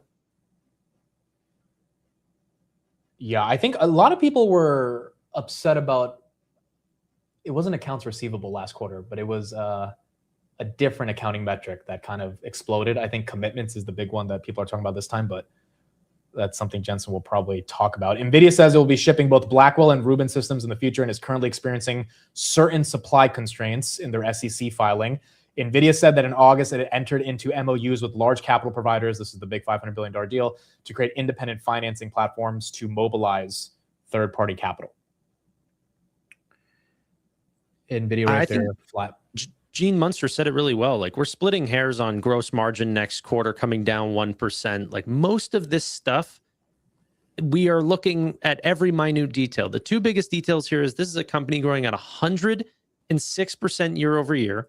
Guidance is honestly very similar to that level of growth at if you include what they're likely to actually come in at. And then you also have their increased commitments. Those are the 2 stories. Extremely fast growing and potentially taking on a little bit more risk or believing that this build out is going to continue for a while. You could honestly look at that as a bullish sign, thinking that they believe that they have visibility into multiple years of customers of holding up $100+ billion revenue quarters. Like, I think the market's being crazy right now. Not only like the 2% being down or, right now 0.8% being down is fine, but it's off of the back of almost like an 8-day streak of being red. That's the part that's like frustrating me, is like we are already down. I think as this person says in the chat, nobody cares if the stock doesn't go up. I mean, they're right. Like, all these little things we're going into the nitty gritty, no one cares. Everyone's like, the stock should go up. But you have to analyze this stuff, as Tanner says, to try to get a little bit more deeper into why it's not going up. And, you know, at the end of the day, it's been in a downtrend for the past week, as you said, and it might continue that downtrend until Jensen kind of gives more clarity here. Marvell is up after hours. It's quite interesting how the market's interpreting this earnings immediately, but the concentration risk is obviously still there. Whether it's Microsoft, Google, Amazon, Meta, they keep paying. I mean, 44% of the, what is it, 200 billion? No, like 180 something billion they've done this year in revenue was from the hyperscalers. And so at the end of the day, that concentration risk is there, but they continue to spend for a reason. They need the chips. You're seeing the AWS, GCP, Azure growth rates. So I don't know if that is the biggest bear case anymore. And then you have the commitments to make the entire supply chain make sense. Let's go back to Dario as he was talking with Benioff a couple minutes ago. But this is the first time that we've really been able to incredibly accelerate our go-to-market efforts within Claude, and we want that for all the other enterprises. And me and Mark want to bring it together to everyone. Oh, look, we see the numbers. We also see the tape underneath you, Salesforce, fantastic numbers. But I do want to ask, and I know I normally should ask Mark this, but I want to get to Dario. You know, there's this whole SaaS apocalypse thing. Of which we thought that you were going to destroy Mark. I know Mark has a big investment in you, but I was waiting for you to put him out of business. What do you think about the SaaS apocalypse thesis? We're not interested in destroying anyone. You know, we think of this as a very positive sum thing, right? That's the way markets work. We're creating new value here, and the question is just, you know, it's not about destroying anyone. It's about how much of these enormous gains go to various people and various companies. And our philosophy always has been that we want to work with our customers. We want to empower our customers to share these gains with us. And so we've already worked with Salesforce in a number of ways. We're big users of Salesforce. Salesforce is big users of Claude Code, of Cowork, of other tools. We've put products like Claude Tag in Slack already, which is a part of Salesforce. And now this combination is a way to gain something that's, you know, it's 1 + 1 = 3, something that's bigger than the sum of its parts. And I think that's the right way to think about things. Jim, I think another point you really have to add to that, which is that, number one, this isn't our first product, you know, with Anthropic. We've got several products with them that we're so excited that we've built, including Slack Code. But Jim, you have to think of it like this. Salesforce is very much a deterministic system. It's a system that is all about security and rules and governance and workflows. And if this happens, that happens. It's about determinism. And now you have this incredible probabilistic system, these large language models, you know, this incredible technology that Dario has built. It's non-deterministic. But when you put these two things together, the idea that you could have a probabilistic LLM and AI that's working now perfectly with a deterministic system like Salesforce, the result is incredible. We would never have seen this kind of power. And our customers are going to build these amazing new applications dynamically. That is. Jose or Tanner, any thoughts on what we heard from I was Dario? just going to make it. I was going to say Jim Cramer can borrow my hair when I'm done. But I'm curious on the thoughts of, like from Alex Karp's perspective, like what does this say about sovereignty of AI? Is there going to be more comments about that? And also, what does that say about OpenAI's employees getting poached by Salesforce? You know, they're not poaching employees from Anthropic. I'm curious if this has been part of the plan as well. So those were just some of my comments there, not about the actual deal. It's a good deal. Neil, you trust what Dario's saying here, that they're not trying to kill software companies? If you go back to his very long post on X and you read what he wrote there, I'm really not surprised that suddenly he's popping up on TV trying to explain all of this, especially not when you're trying to go public in a month or two. So I'm not surprised. I mean, last year, Salesforce announced something, a collaboration with OpenAI, and now they have something with Anthropic. Okay, cool. But at the end of the day, Salesforce better watch their back, because I'm pretty sure that Anthropic and Dario are not going to think twice about ruining their business. I mean, that would be kind of crazy, right? If Anthropic comes out with a competing CRM. Maybe Benioff did this to kind of create a relationship that would legitimize Anthropic, because there's a go-to-market in the enterprise, and also make sure Anthropic doesn't stab them in the back. But then again, business is kind of ruthless. If they were to do that, it would be quite surprising. I mean, that's why Carp repeats it time and time again. You have to have all the controls. Stop giving everything to these LLM companies. Otherwise, again, these LLM companies will do whatever it takes to survive, because they've been making an insane amount of commitments. Like OpenAI and Anthropic, they need to generate hundreds of billions of dollars in revenue. And if they have to burn your business to the ground, they will do it. You don't trust them, Neil? It's not that I don't trust them. It's just if they don't want to go bankrupt, I guess they have to find ways to make money. So I hear what they have to say, but I see something else. Anthropic did a deal with Figure, and then like the next model update, they ended up showing off this Figma. And then the next model upgrade, they ended up showing off a UX UI product that looked a lot like Figma. So, who knows what's going to come of this? It's a good point. It is a good point. We have about 7 minutes until the call. Jensen's not going to be speaking probably for another 25 to 30 minutes. They're going to have to get through CFO commentary. If you were an analyst on the call, anyone in the chat, and my three fellow panelists here, let's start with you, Jose. What question would you ask Jensen? Just give me visibility. That's it. That's all I care about. Because I think that ends a lot of the other questions. Yeah, no, I'll just copy Jose here, because any other thing I'll say just ties back to this. So yeah, and then on top of that, I don't even know how I would phrase this question, but based on all the commitments, it's surprising. I'm sure you guys have all seen the reports.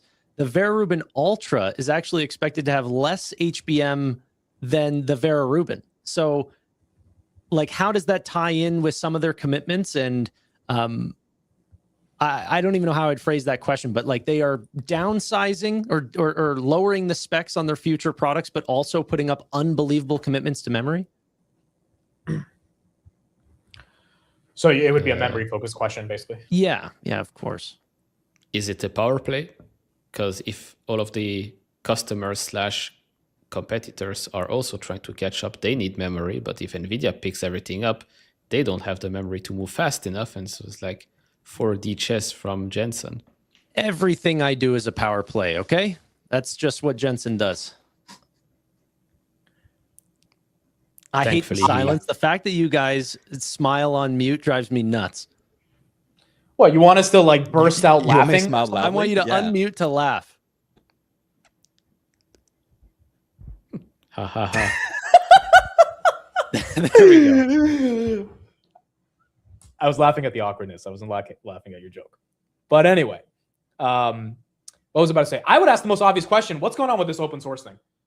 Right? Like, I mean, I would try to ask the question without being so direct, but I mean, are you legit competing with OpenAI and Anthropic? Do you want more enterprises to adopt Nemotron over the frontier models? And if they do that, is that bad for those companies? Will they adopt, or is there going to be a sliding scale where some stuff is frontier, some stuff is open source? Is the open source, look, if Nvidia, is selling a decent chunk of open source tokens, is that another line of revenue for the business that is kind of latching on to the data center? But I mean, I think the open source thing, along with this commitment stuff that Jose talked about, is a relatively big question. I think the customer concentration risk, we've heard that question at least once every time over the past couple of years. I don't think that's going to be the biggest question anymore, because these customers, Amazon, Google, Microsoft, are showing massive cloud growth, so they have to keep buying the GPUs. But that question might come out in the context of not customer concentration, but customer concentration and competition from those concentrated customers that are now seeing a lot of growth with Trainium and with TPUs, which again, I don't think is the most important question here, but I think we're going to probably hear some commentary around that. The stock is barely down now, so. We saved it. You're welcome. Broadcom's been taking a hit over the past couple of days. CrowdStrike's still up 11. Salesforce still up. I mean, you're still seeing the software name Salesforce up 13%. Last time Salesforce was at $232. January of this year. Actually, got to go back to December of last year. So it's been a while since Salesforce hit these levels. It's just Nvidia right here that's the one going down. I mean, granted, if Jensen says the right stuff and the street likes it, seeing this thing pop after hours, even though liquidity is not that strong, Marvell's up after hours as well, it would not be crazy to see it. Marvell's up 2%, and then Nebi's right there, up 2.3% as well. Someone in your chat said, Amit, is that a wig? like you're the guy with the hair. And then people are like, wait a second. It really looks like I have the wig. Like, that's crazy. Well, I have had my hair out for 3 days in a row for the first time, so I can understand people being confused. I actually like the hairstyle on you, Tanner. It's actually not that bad. I forgot how Tanner looks without it. If that was legit your hair, if it wasn't gray and it was black, I feel like it'd look good, to be honest. No, dude. All the comments are saying I look like Karen or Jensen's grandmother or something like this. I should have dyed the mustache as well. I wasn't going to shave it. I wasn't that committed to the bit. Rachel, thank you for the super chat. We love you, Amit and team. Thanks for always working so hard. Thank you all for being here. Deeply, deeply appreciate you all being part of our collective channel. Sipping, thank you for the super chat. Jensen Tanner doesn't wake up a loser. That is correct. Appreciate that as well. Farzad, thank you for the super chat as well. Really appreciate you. I mean, it is cool for all of us across the world to come together. Oh, put in, so we got a minute until the call starts. Put in the chat where you're watching from. Where across the world are you watching this stream? This call should be starting in about a minute. Again, Jensen's not going to be talking for about 20 minutes, but we will be live after the call as Nvidia almost flips green right here to analyze everything that was said. And there you go. It does flip green. We'll break down what happens. 210 on Mr. Nvidia. Now all the comments are going to be super happy whenever it opens green tomorrow. See Dubai, Denmark, Slovakia, Poland, New Mexico, Israel, Portugal, Germany. Why is my sister calling me right now? I swear, my sister doesn't think I do a market close stream every day. She wants to know why Nvidia is down. Or actually, it's up now. Maybe. I can guarantee that's not what she would ask me if I picked up her phone call, but she usually calls. Pick it up. Pick it up. Yeah, put her on the stream. Netherlands, Germany, Houston, Romania, Afghanistan, Texas, Austria. I got everyone across the entire world watching this. Nvidia 21040. All right. You know, this happened last time. It bumped just a little bit going into the call. So now we just got to see if the call is good enough to keep it going. All right. Having said that, the call is starting and we'll be back in an hour to discuss what's going on. Good luck, everyone. If you would like to ask a question during this time, simply press star followed by the number 1 on your telephone keypad. If you would like to withdraw your question, press star 1 again. Thank you. Toshiya Hari, you may begin your conference. Thank you. Good afternoon and welcome to NVIDIA's conference call for the second quarter of fiscal 2027. With me today from NVIDIA are Jensen Huang, President and Chief Executive Officer, and Colette Kress, Executive Vice President and Chief Financial Officer. Our call is being webcast live on NVIDIA's Investor Relations website. The webcast will be available for replay until the conference call to discuss our financial results for the third quarter of fiscal 2027. The content of today's call is NVIDIA's property. It can't be reproduced or transcribed without our prior written consent. During this call, we may make forward-looking statements based on current expectations. These are subject to a number of significant risks and uncertainties, and our actual results may differ materially. For a discussion of factors that could affect our future financial results and business, please refer to the disclosure in today's earnings release, our most recent Forms 10-K and 10-Q, and the reports that we may file on Form 8-K with the Securities and Exchange Commission. All our statements are made as of today, August 26, 2026, based on information currently available to us. Except as required by law, we assume no obligation to update any such statements. During this call, we will discuss non-GAAP financial measures.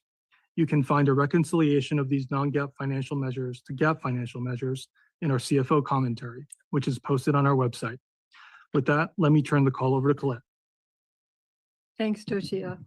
We delivered another outstanding quarter with record revenue, operating income, and EPS. Total revenue of $96 billion, more than doubled year over year as growth accelerated for the fourth consecutive quarter. The surge in AI demand is driving a global infrastructure build-out, supported by an expanding and diverse set of growth opportunities, spanning hyperscalers, AI labs, AI natives, enterprises, and sovereign customers.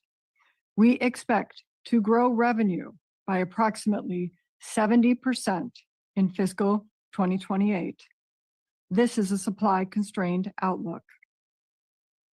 Q2 data center revenue increased 18% quarter over quarter to $89 billion, with strong contributions from both sub-segments, hyperscale and ACI&E, which includes our NeoCloud, industrial, and enterprise customers. Hyperscale revenue of $49 billion grew 13% sequentially, driven by sustained strength in Blackwell, reinforcing that more compute drives more revenue. As new GPU capacity comes online, our hyperscale customers delivered strong financial results in the quarter with accelerating revenue growth and expanding margins. With cloud industry backlog now greater than $2 trillion, CapEx by the top 5 hyperscalers is expected to reach nearly $800 billion in 2026 and $1.3 trillion in 2027. Today, we are delighted to announce an expansion of our partnership with AWS. Building on its already vast installed base of Nvidia compute, AWS is deploying an additional 2 million GPUs starting this quarter through the second quarter of fiscal 29, along with Vera CPUs, some integrated with Rubin, others standalone. AWS will serve Nvidia Nematron family of open models on Amazon Bedrock and SageMaker.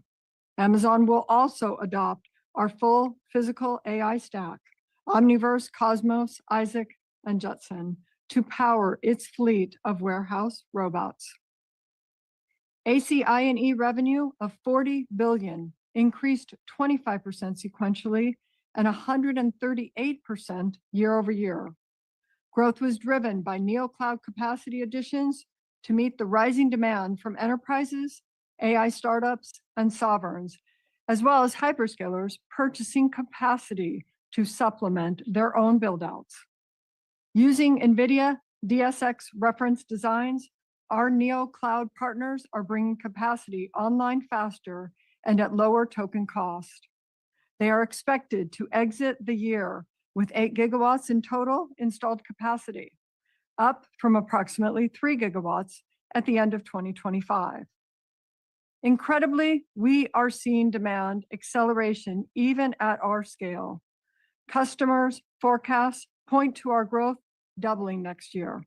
However, as I mentioned earlier, we expect to grow approximately 70% as we are supply constrained. NVIDIA Compute is fully utilized across every cloud we serve. The economic value it generates for our hyperscale, NeoCloud, and AI lab partners keeps rising.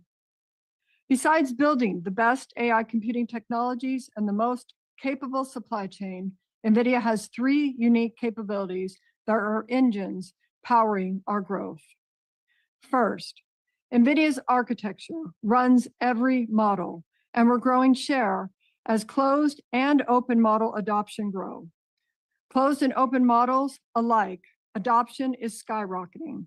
Nvidia runs the leading closed models, OpenAI, Anthropic, Grok, Meta, Gemini, and the leading open models, TML, Mistral, Quinn, Kimi,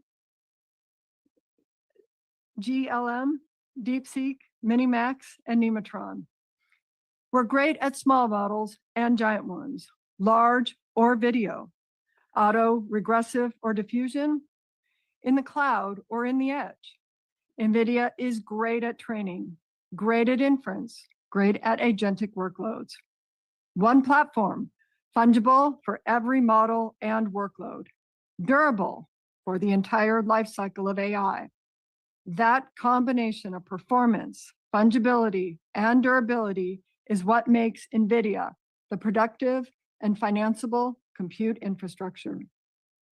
Our second unique capability is our full stack AI factory platform that is expanding our share of the data center TAM. Since Hopper, our revenue opportunity has grown from roughly 18 billion per gigawatt to 25 billion with Blackwell, to 40 billion with Vera Rubin, which now spans Vera CPU, Rubin GPU, NVLink, InfiniBand or Ethernet, and Grok LPU announced earlier this week. Our ability to extreme code design across GPU, CPU, NVLink scale-up networking, scale-out networking, systems, algorithms, and software enables us to deliver X-factor performance gain every generation. Vera Rubin exemplifies this, delivering 30x higher throughput per megawatt and 35x lower token cost relative to Grace Blackwell Ultra. We commenced production shipments of Vera Rubin earlier this month, having already received purchase orders from every major hyperscaler, AI cloud, and system OEM. We expect Vera Rubin to mark the fastest product ramp in NVIDIA's history. Our networking business had another record quarter with revenue growing 18% on a sequential basis. Spectrum X Ethernet, which grew 2.6x on a year-over-year basis, is already helping us become the largest and fastest growing network company in the world. Rising adoption of agentic AI is driving an acceleration in demand for data center CPUs. Our Grace CPU, introduced in 2021, has been a great success, with revenue on a trailing 12-month basis exceeding $5 billion. Today, we are in full production of our next generation Vera CPU. As a standalone product, Vera expands our TAM even further. Vera completes agentic tasks 1.8x faster on the spec benchmark and provides 5 times the bandwidth per watt than any other data center CPU. We expect Vera to be deployed by every major hyperscaler, neocloud, AI lab, and system OEM, with shipments already underway to our lead partners, including OCI, SpaceX AI, and starting this quarter, AWS. We continue to see demand for approximately 20 billion in total server CPUs.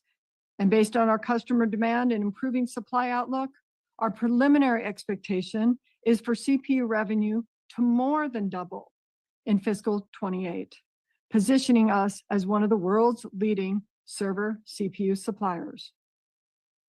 Since the announcement of our Grok partnership last year, we've been working to unite NVIDIA's high throughput and Grok's high interactivity architectures.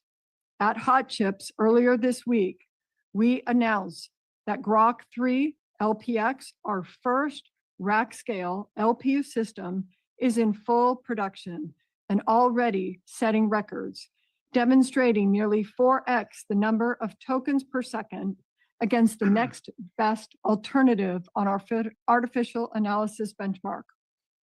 We expect to ship Grok 3 LPX in volume later this quarter to early adopters.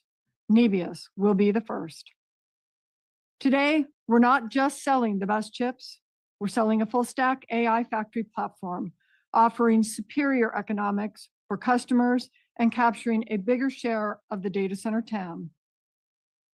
Our third unique capability is the combination of our full stack AI factory and rich CUDA ecosystem, allowing us to extend AI into markets a single chip alone can never reach. Beyond the hyperscalers lies a massive market anxious to adopt AI, customers with no interest in designing their own custom silicon. NVIDIA's fully proven full stack platform is uniquely suited to help sovereigns, neoclouds, and enterprises build their AI infrastructure, bring it to full operation, continuously optimize it through CUDA software, and connect it to offtake demand from our vast developer ecosystem.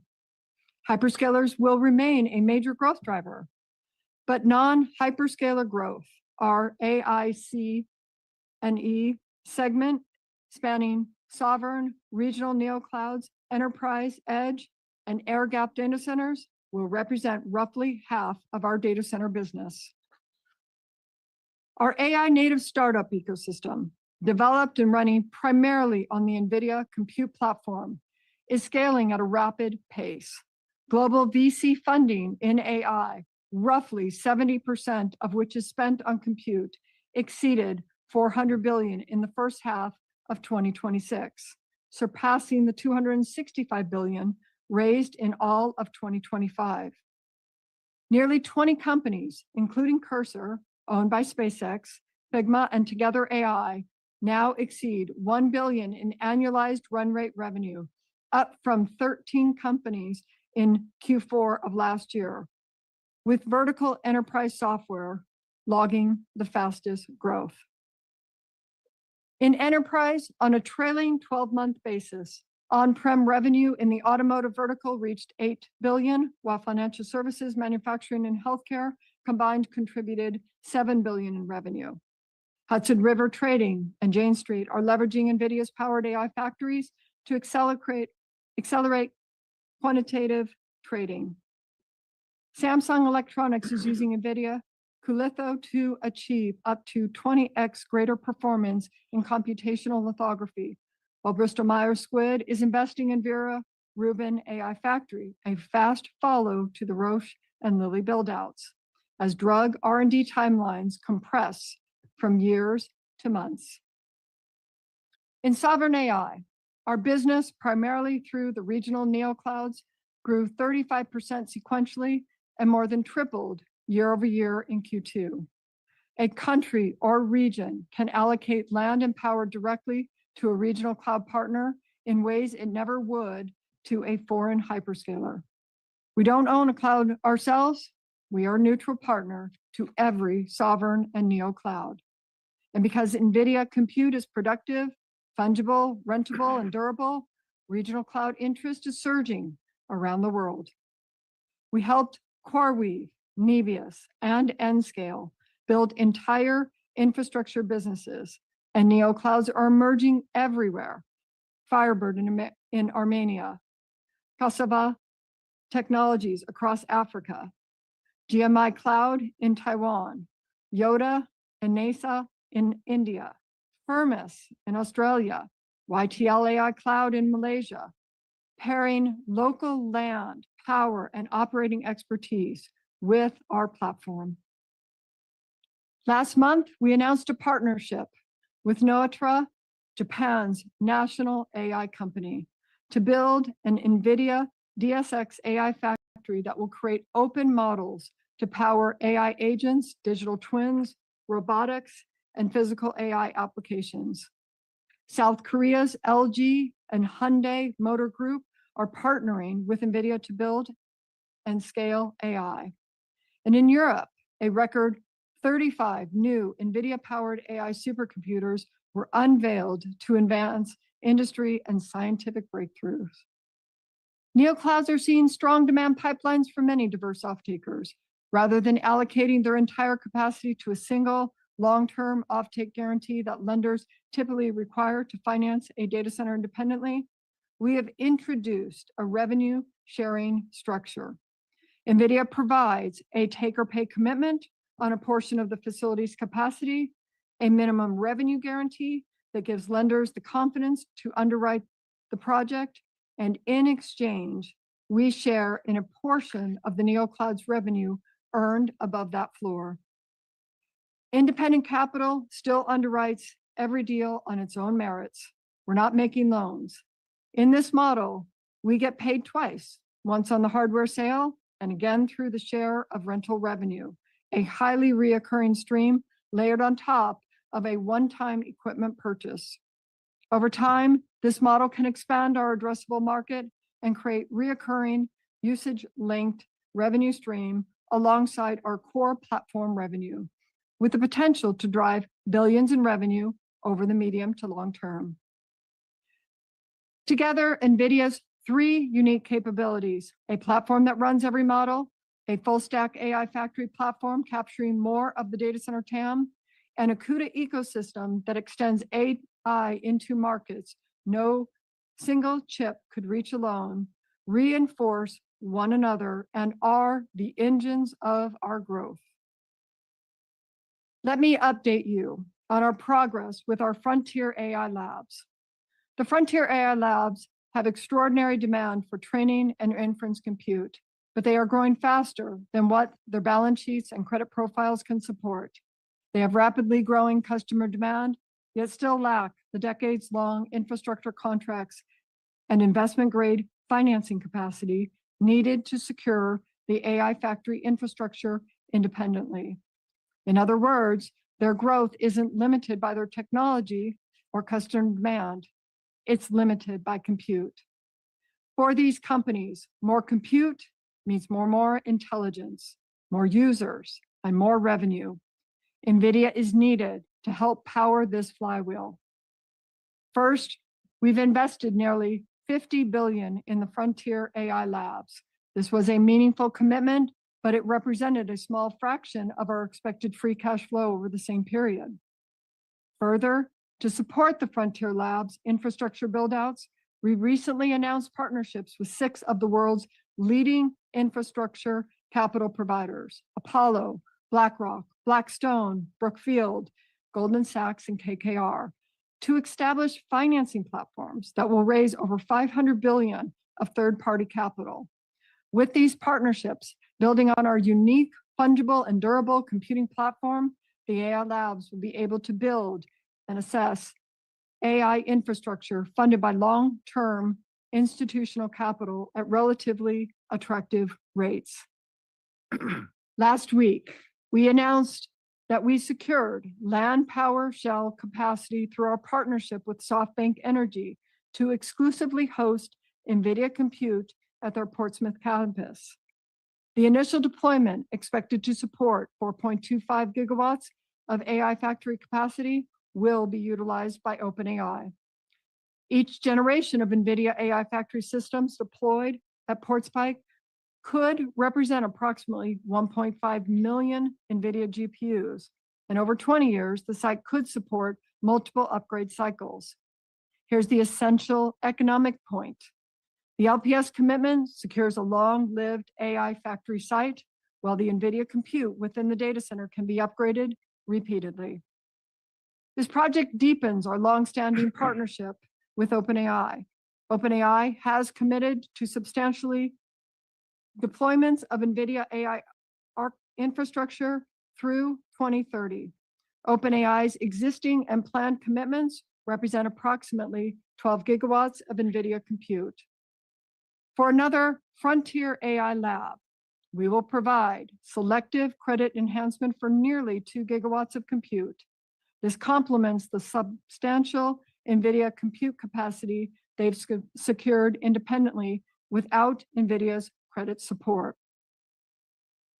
We recognize the scale of this support, and we know some will call this circular financing. We see it differently. We're going through a major computing platform shift, the creation of one of the most important technologies in human history, and these are once-in-a-generation companies. Their technology leadership is proven, and their customer traction and usage are skyrocketing. We expect them to become the largest technology companies in history. We believe these investments measured against the strength of their demand, the business they create for us, the ecosystem they build on Nvidia's platform, and the equity returns on our invested capital will be excellent. And our risk is limited. The Nvidia compute platform is fungible and durable and can be redeployed to support other customers. For context, we expect demand from the AI labs, for which we expect to leverage our balance sheet to contribute toward roughly a quarter of our business next year. This remains compute we ship will be consumed by investment grade customers or those that are backed by one. In Q2, we shipped less than 1% of our total data center revenue in Hopper 200 products to customers based in China in accordance with the US government licenses. Current Hopper shipments are dilutive to corporate gross margins. And given ongoing geopolitical uncertainty, there is no China data center compute revenue in our forward outlook. Moving to the rest of the P&L, GAAP and non-GAAP gross margins were both 75%, largely unchanged from last quarter due to a similar product mix. GAAP and non-GAAP operating expenses were up 10% and 11% sequentially, primarily due to high compute infrastructure costs and compensation and benefits costs. Our non-GAAP effective tax rate of 16% increased from a year ago, primarily due to higher revenue.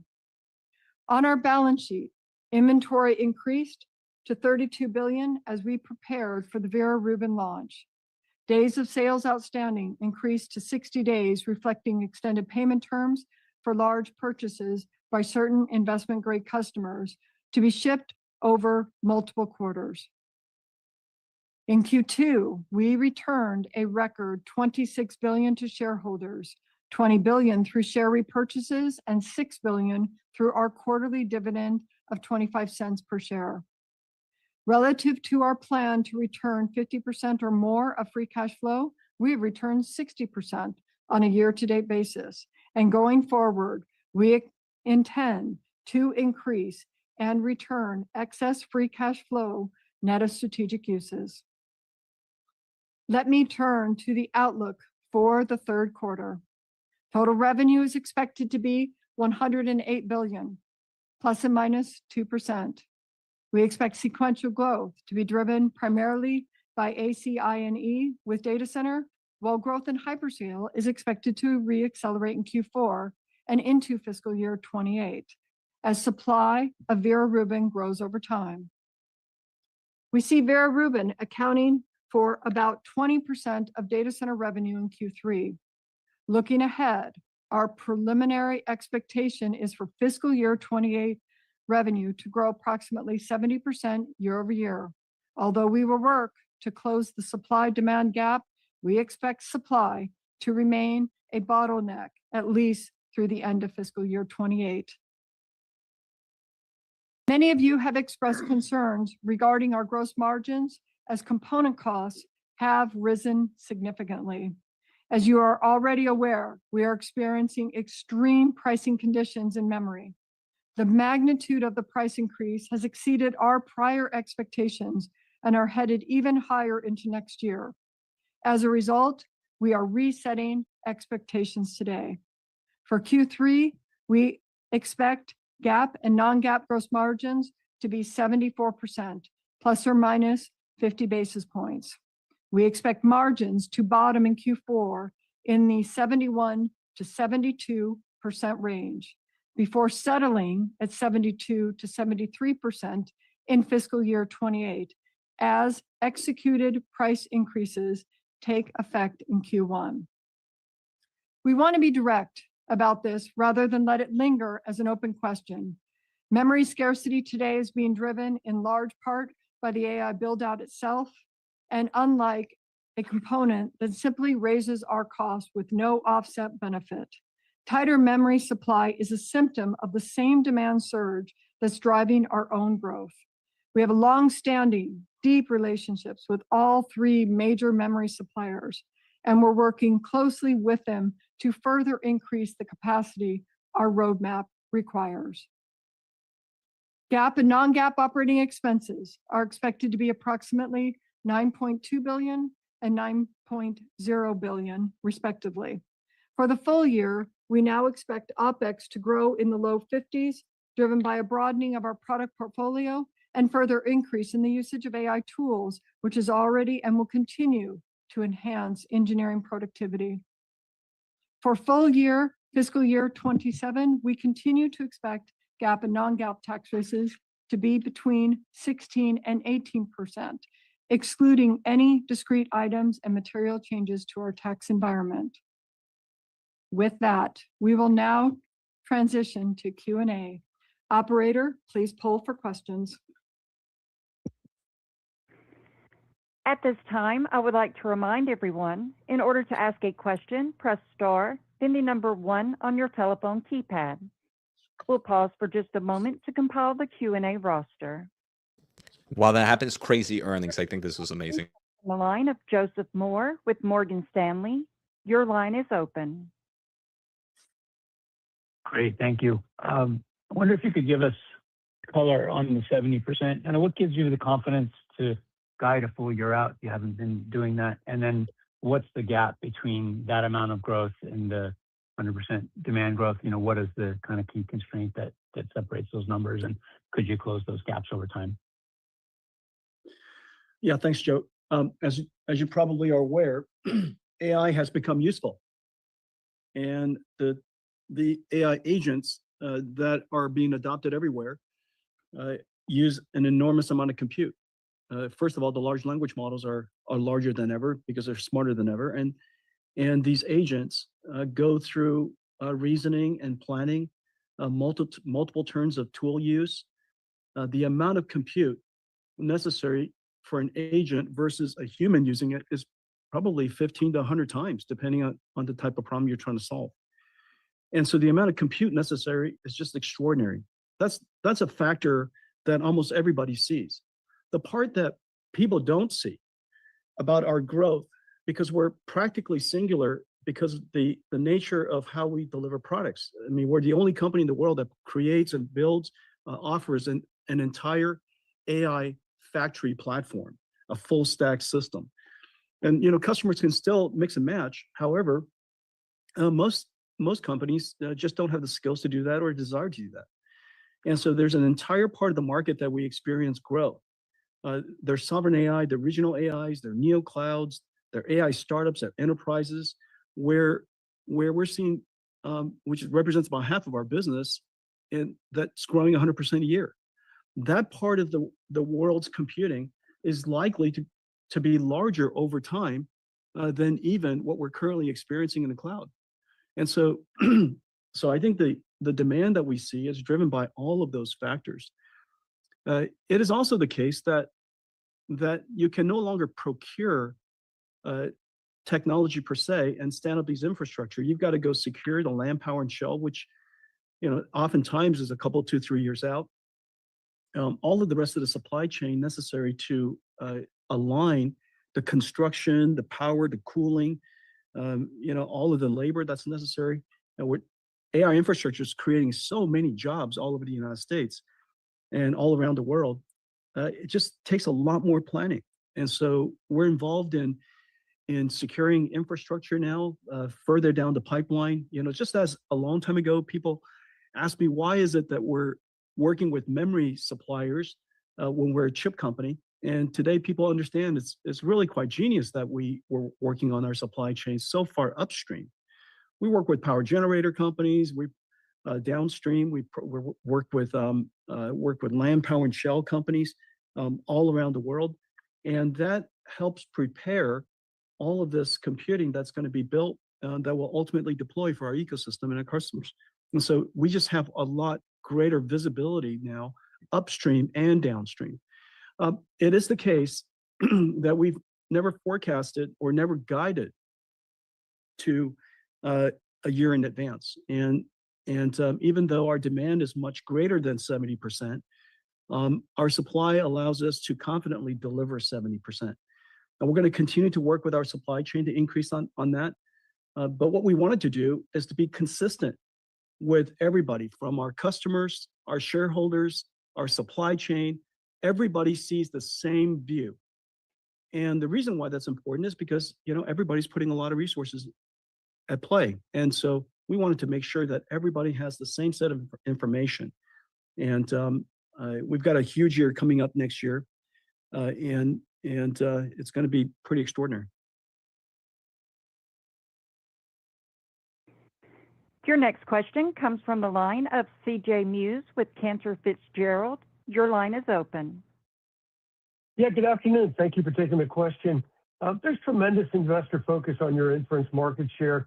Can you speak to the evolving workloads you're seeing with agentic AI and how you see your share evolving year over time, particularly when you reflect on the growing value of the TAM you're seeing with each new full stack generation, your expectation for greater growth from ACIE, and then also including Grok 3 LPX.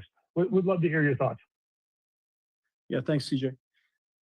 The AI lifecycle is getting way more complex than it used to be, and it's playing into Nvidia's architecture much more greatly than it used to be. And so you could kind of see it as 4 phases. There's the first phase, which is preparing all of the data that you need. Some of it is synthetic, some of it is real, some of it is human labor and human labeled and generated. Pre-train the models, and then there's post-training, the third phase, and then there's the agentic inference. And agentic inference is extremely complicated. And so every one of those phases are complicated.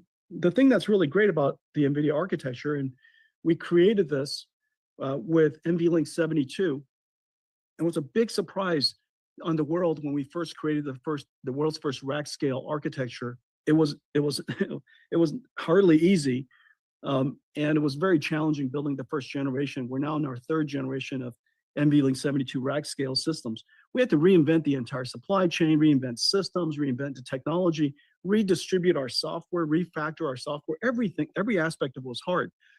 But what it allowed us to do was to create one fungible system that allows us to transition from data creation, data preparation, to pre-training, to post-training, to agentic inference. The benefits to customers is incredible. And the reason for that is because you've just spent, and we just mentioned, each gigawatt of technology and NVIDIA's revenue exposure in the Hopper timeframe with Hopper plus InfiniBand, and now Vera Rubin and CPU, and 3 types of different networking, because it takes that many types of networking to address the entire world's data center, not to mention the scale in security networking and the scale across multi-campus networking. So you could argue 5 different types of networking systems, and then of course Grok. And all of that increased our revenue contribution or revenue opportunity per gigawatt to $40 billion. So each gigawatt of data center increased from, say, $30 billion about 5 years ago to now $60 billion today. Of course, the productivity is tremendous. The performance is incredible in comparison, but you're talking about a $60 billion investment. And to the extent that you could use it across multiple phases of the AI lifecycle, run every single type of model you can imagine running on it, whether it's diffusion or autoregressive or state space or some hybrid version of that, every version of attention mechanism you can think of, small or large models, the investment that you make will be preserved and useful and productive for a lot longer time. And so I think our advantage in this new world is really quite extraordinary, and it could explain, why it is that our growth is actually accelerating. It was already large, but now it's accelerating. Let's see, you asked about Grok. I was super excited about Grok 3. We achieved a record token interactivity rate, extremely low latency performance generation. The team is doing fantastically. We spent the last several months fusing the NVLink architecture, which will be the core, and it'll be the core engine. And then for services that would like to have super high interactivity, super high speed token generation done. The throughput is going to be a lot lower. The cost per token will be higher, but you could associate it with high ASP services. And so for those companies, you could bolt on one of our Grok accelerators. I'm super excited about that. But the vast majority of the world's data centers will just be Vera Rubin NVLink 72. Your next question comes from the line of Stacy Rasgon with Bernstein Research. Your line is open. Hi, guys. Thanks for taking my question. So the 70% growth in fiscal 28, which I guess is sort of calendar 27, so that's something like, I don't know, a $200 billion uptick versus the prior outlook. If I back it out, the prior outlook was $1 trillion over the 3 years. So this is probably 200 billion more. I was just wondering if you could talk us through the contributors to that increase across the different products, Vera and CPUs and Grok and everything else. And also, you talked about your price increase that takes effect in Q1. So I assume some of this is pricing. And I guess I'm also curious, maybe I'm squeezing too many questions in here, but I'm also curious, just it's a constrained number. What would it be if it wasn't constrained?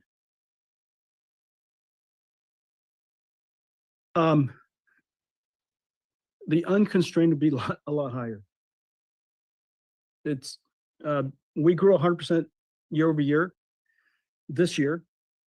The unconstrained, is significant, and so we're just going to have to go work hard to get more capacity. And we have a large supply chain. We have a really gigantic supply chain, and so we have incredible partners, and we've secured a lot of supply, but we just need a lot more. To break it down, the way to think about that is most people see just hyperscalers, and that's half of the picture. The other half of the picture is what we call AC, and that's all the enterprise, the neo clouds, the sovereign AIs. That part of the world is invisible to everybody, and the reason for that is because they don't buy custom chips. They don't buy chips one at a time. They really need an entire factory platform built for them. And so that's a space that we add just a tremendous amount of value. Now, of course, back in this hyperscale space, that's growing incredibly too, right? You know that they now have backlogs of $2 trillion. You know that when they stand up Nvidia Compute, when that happens, their revenues go up, their earnings contribution go up. Compute is profitable, very profitable today, and compute directly translates into increased revenues. And so there's just a race to want to bring more Nvidia Compute online, both at the hyperscalers, but what you don't see is just really tremendous opportunities outside of the hyperscalers. But the other part of it is, and it's the reason why we mapped it out for you. In the case of Hopper, we were at about 18 billion per gigawatt. For Grace Blackwell, we're about 25 billion per gigawatt, and for Vera Rubin, it's about 40 billion per gigawatt. And the productivity is, X factors increase in each generation, and so customers want to race to the next generation as fast as they can. Meanwhile, because NVIDIA's compute is so productive, the tokens they're generating, the GPU hours they're renting out, is insanely profitable. As you know, their margins are fantastic, and so all of that is just simultaneously happening. I think the big picture is that we're going through this platform shift, and it affects every computer company, and every industry in the world uses computers. So therefore, every industry is affected, every company is affected. And this new way of doing computing is intelligent. It's not based on retrieval of files, but it's now generating intelligence. And that requires compute, but the results you get is phenomenal. The results you get is tremendously better. And so, we're just seeing that across the world. Everybody wants to be part of the AI revolution. Everybody will have to be part of this computing shift, and everybody has to build infrastructure. Your next question comes from the line of Vivek Arya with Bank of America Securities. Your line is open. Thanks for taking my question, and thanks for providing all the transparency and all the commitments and guarantees that you have for a number of years. When I just add up everything that's in the CFO commentary, I get to a number of about 500 billion or so, obviously over the next several years. So I had a few questions related to that. First is that the takeaway that the sum of all your ecosystem investments over the next several years is in that ballpark, or are there other equity or other investments that could still be ahead? That's one. Secondly, if there is a specific cash, part of that that we should think about in fiscal 28. And then, Jensen, a lot of these investments are, designed to help the frontier labs, especially OpenAI and Anthropic. But both of them are designing their own custom chips. In fact, OpenAI just, in the last few days spoke about Jalapeno and their claims about being better than Blackwell and so forth. So how are you balancing this dynamic where you want to invest a lot of the ecosystem, but part of that ecosystem wants to develop competitive solutions? Thank you. Well, we're building something very different. Whereas many of these XPUs are inference-specific chips for one cloud or one service, Nvidia is a platform, an entire AI factory platform that spans the entire AI lifecycle that you can use in any cloud. It's in every cloud. You can run anywhere. We'll help you set it up anywhere. And so we built something very different. All of the AI services at some point are going to want to go around the world, and those data centers won't necessarily be just built by them. And also, I fully expect, and so they're going to run, and I think they're going to run on Nvidia all around the world. And of course, I think our technology, I have 100% confidence that our technology will continue to be extraordinary for them, and that the economics of using our technology, whether it's from data processing to training, to post-training, to agentic processing, our technology is going to be extraordinary for them. They're going to use it. And so I have every confidence that they're going to be customers and partners of ours for a very long time.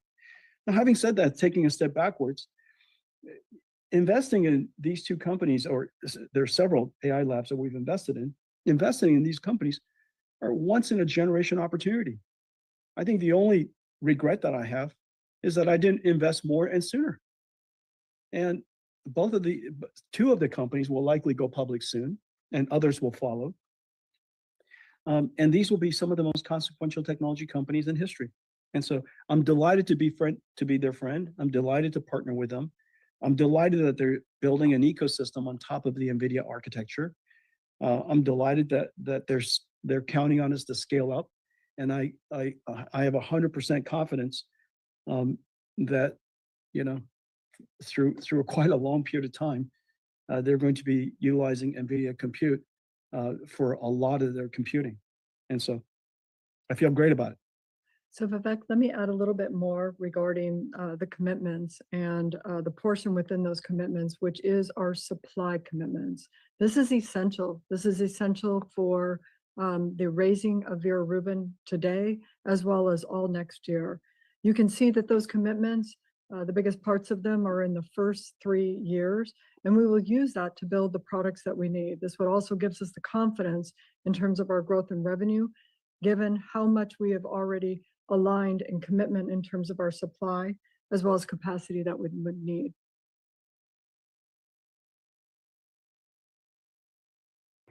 Your next question comes from the line of Timothy Arcuri with UBS.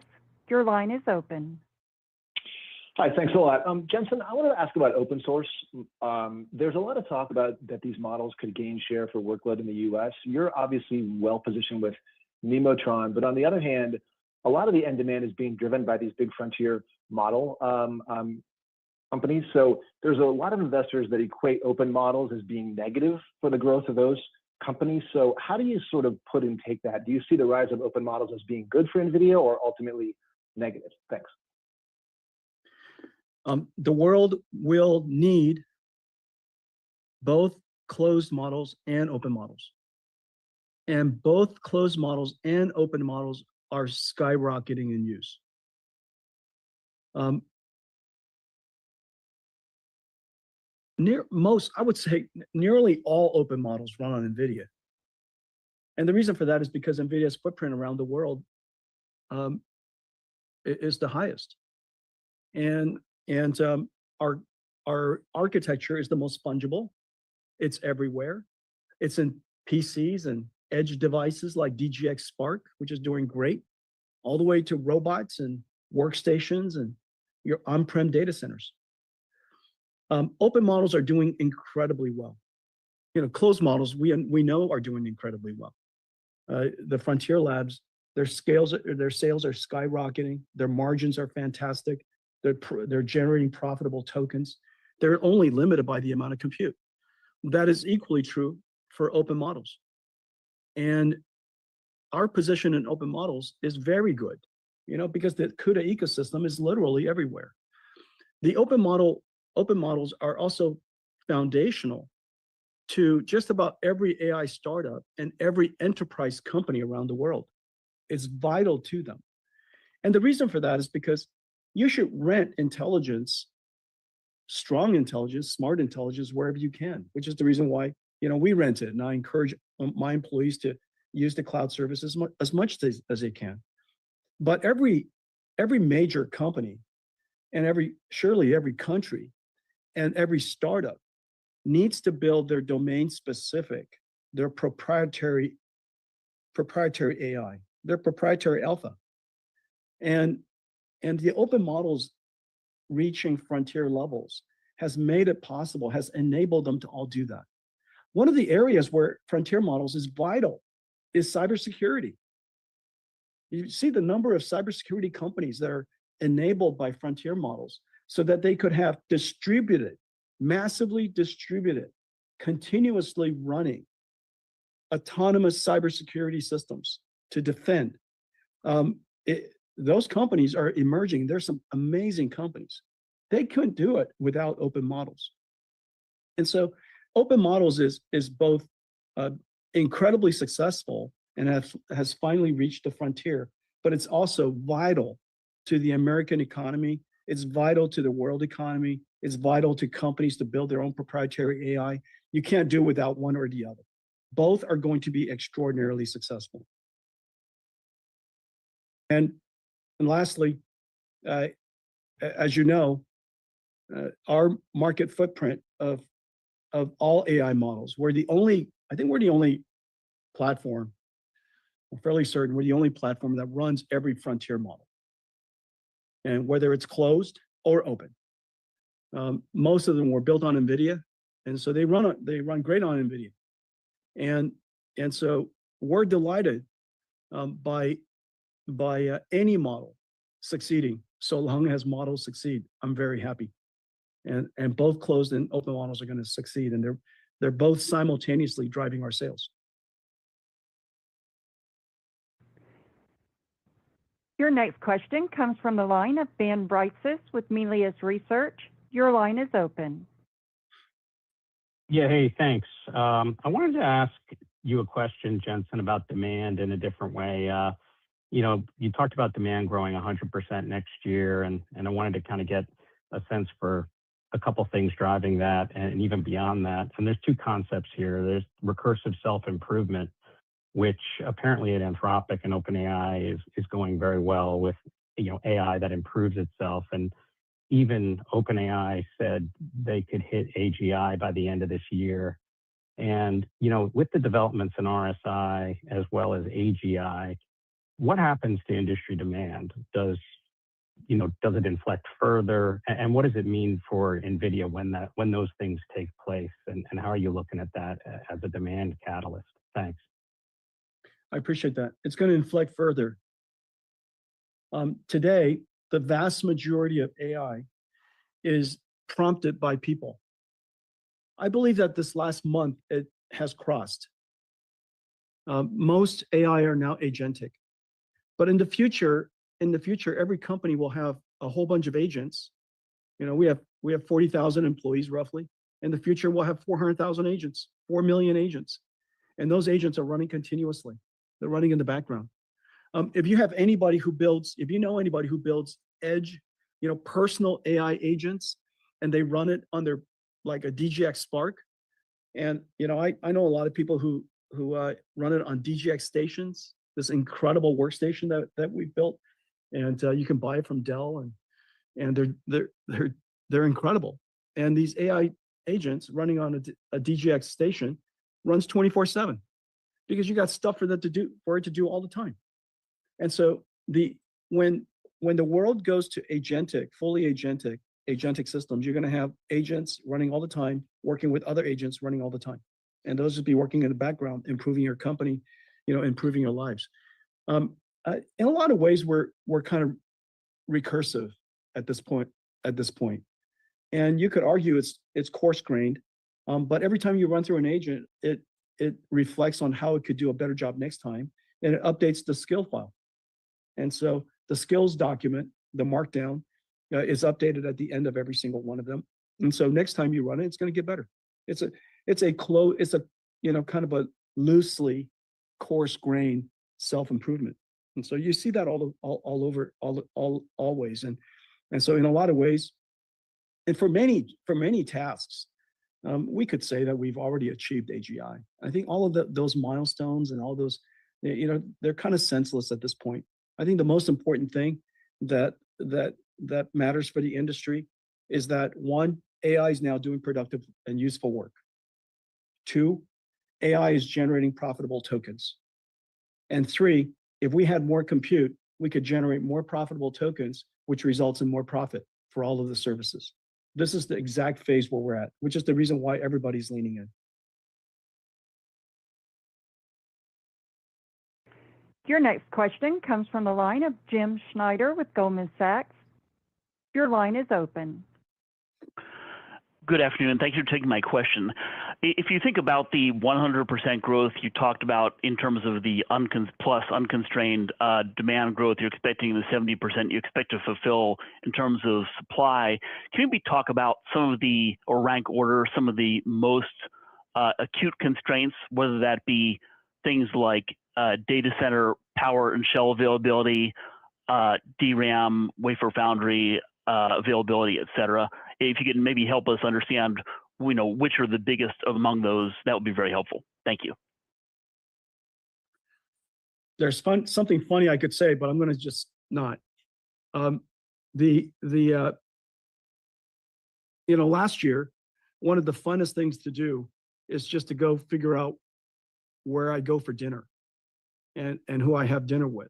And their stock price doubles the next day. I think the answer is our entire supply chain is challenged, and it's everybody is really running flat out. And more capacity is coming online all the time, which is one of the advantages. What's going to happen this year? It's not going to come online in just an instance in time, but it's going to come online every day. Yields are going to get improved. We're going to be doing yield improvement. We're going to work hard on working with every one of our suppliers, and so it's not even next year yet. And so we've got lots and lots of time to work hard every day. And so at this moment, we have supply for 70%. We have more supply than 70%, but about 70%. Our demand is much higher than that. And we've got to go work hard, or we're going to be disappointing customers. And we like not to disappoint our customers, and we like to work hard for them. And so I'm going to need the help of the entire supply chain to help me out here. But they all know that. What I'm telling you about our needs for next year is exactly consistent with what I've told them. Everybody's on the exact same song sheet, and I'm trying to be as transparent as we can because we're talking about big numbers. Your final question comes from the line of Aaron Rakers with Wells Fargo. Your line is open. Yeah, thanks for taking the question. I want to go back to the gigawatts, the 25 to 40, and maybe try and understand, like, I think, Jensen, you said at some recent conferences that, that's going to further scale. So, as we think about the path even beyond Vera Rubin, we think about Vera Rubin Ultra and so on and so forth. Like, should we really conceptualize like 40 billion goes to 60 billion, 80 billion? And then, I guess, underneath of that question is, how do we kind of think about your ability to scale the capacity deployments? Is it a linear function, or is there something that, kind of unlocks your ability to supply more demand as we look through fiscal 27? Great Or question. 28, sorry. Yeah, great question. Great question. And very simple. Is our goal to put as much compute on a plot of land? Is our goal to put more compute into 1 gigawatt or less? And so obviously, we would like the speed of light answer. The perfect answer is actually infinity per gigawatt. And so if we could literally get $1 trillion of compute into 1 gigawatt and one piece of land power shell, it would be a fantastic outcome. And so the answer is directionally in that direction. We started in the world of general purpose computing during Moore's Law. We were probably, pick your favorite number, but I'm going to go with something like $5 billion, $3 billion per gigawatt of compute with general purpose computing. And then eventually with Hopper, it was 18. Now Grace Blackwell is 25. Next, Vera Rubin is 40. And after that, it's going to be higher. And that's excellent. That's fantastic for the industry. It's fantastic for customers. So long as the productivity of it continues to grow, the durability and the fungibility continues to grow, then people are happy to invest in assets that generates revenues, generates profits, and helps them recoup their returns so incredibly fast. I mean, I heard the other day that return on investment capital is now less than a year. And we're talking about $50 billion data centers. And so that tells you something about the productivity of NVIDIA's technology and the rentability of it. I want to thank all of you for joining us today. Slam dunk. At this time, Toshiya Hari, I turn the call back over to you. Thank you. Before we close, please note that Jensen will be participating in a keynote fireside chat at the Goldman Sachs Communacopia and Technology Conference in San Francisco on September 10th. He'll also be giving a keynote at GTC Berlin on October 21st. Our earnings call to discuss the results. Okay. That was the call. Obviously, when we got the numbers, the probably craziest numbers we've ever seen from a company, stock fell 2%. It has reversed. We got above 220 for a little bit, but we've been getting rejected at 219, up 4% after hours. There's a lot to break down and discuss. I thought it was one of the best calls NVIDIA's ever had. I thought the questions were answered in a way that really, I think, instilled confidence in the investor base. But obviously, we're going to see how the market reacts to it. I think let's start with you, Jose. What was your reaction overall to the call? I mean, I agree. I think I was mentioning, Chad, that this is probably my favorite earnings call since kind of this whole AI cycle started. And kind of when we started the call and kind of saw the commitment numbers, the thing I wanted to hear more about was visibility. And Jensen, I think that was kind of the first line Colette started with. She mentioned that for fiscal 2028, which is calendar year 2027, they expect at least 70% year-over-year growth. Now, Wall Street is expecting about $400 billion this year in revenue. And if you put that 70% year-over-year growth baseline, you're closer to $680 billion in revenue. analysts were expecting about 580 billion on average. So you're talking about an extra 100 billion dollars. So I think the visibility question was answered there. So to me, that was the biggest talking point. And after that, I was just smiling and happy, and it was the greatest earnings call ever because we got that visibility. There's another point I want to bring, and I don't want to take them all because obviously we have a lot of smart people here. But the second thing that really grabbed my attention was the 70% growth was mainly because of constraints in the supply chain. So then if you trickle down, you guys know I'm extremely bullish in the NeoCloud market. If you are constrained in the supply chain, that means there's going to continue to be a supply-demand imbalance in GPUs. And if there's the continued demand imbalance in GPUs, that means that these NeoCloud players are going to continue to have strong pricing power on their end. So if there's 2 points, obviously we can come back to me later, but if 2 points is the visibility question was answered right off the bat, and the second thing is I expect the revenue per megawatt to continue to increase if we continue to see these supply constraints there. So pass. That's what I have, and I'll pass it for now. Neil, your take on the quarter? Excellent. I mean, even when they talked about the memory, right? The fact that memory is the reason why margins are going to come down a little bit. Stock didn't really move that much. They explained everything quite well. They even mentioned circular financing. They explained that quite well. The Amazon deal, based on what we saw in the CFO commentary with regards to the guarantees, if it's 2 million GPUs, that's also $200 billion plus in revenue for Nvidia, up to, when was it? 27, 28, I think all the way to 29. So that's another nice number there that we can add. And so it was an excellent quarter, great call. Stock is up, so everybody's happy, but they are doing exactly what they should be doing. They also explained it quite well: open source, open way, frontier model, how they benefit from whoever wins, Nvidia wins. So it was a good one. Tanner, your thought on the call? Yeah, I mean, they covered the main parts. Obviously, Jose highlighting the guidance is by far the biggest point, and that's why the stock completely turned around.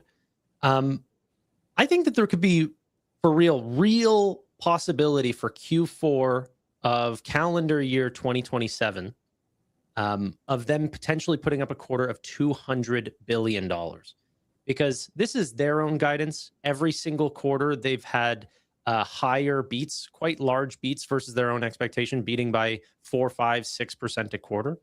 So if you couple that up, this could be, a fiscal year 2028 could be somewhere closer to about 700, maybe 750 if they end up putting up really, really good numbers. So they said they're completely supply constrained right now still.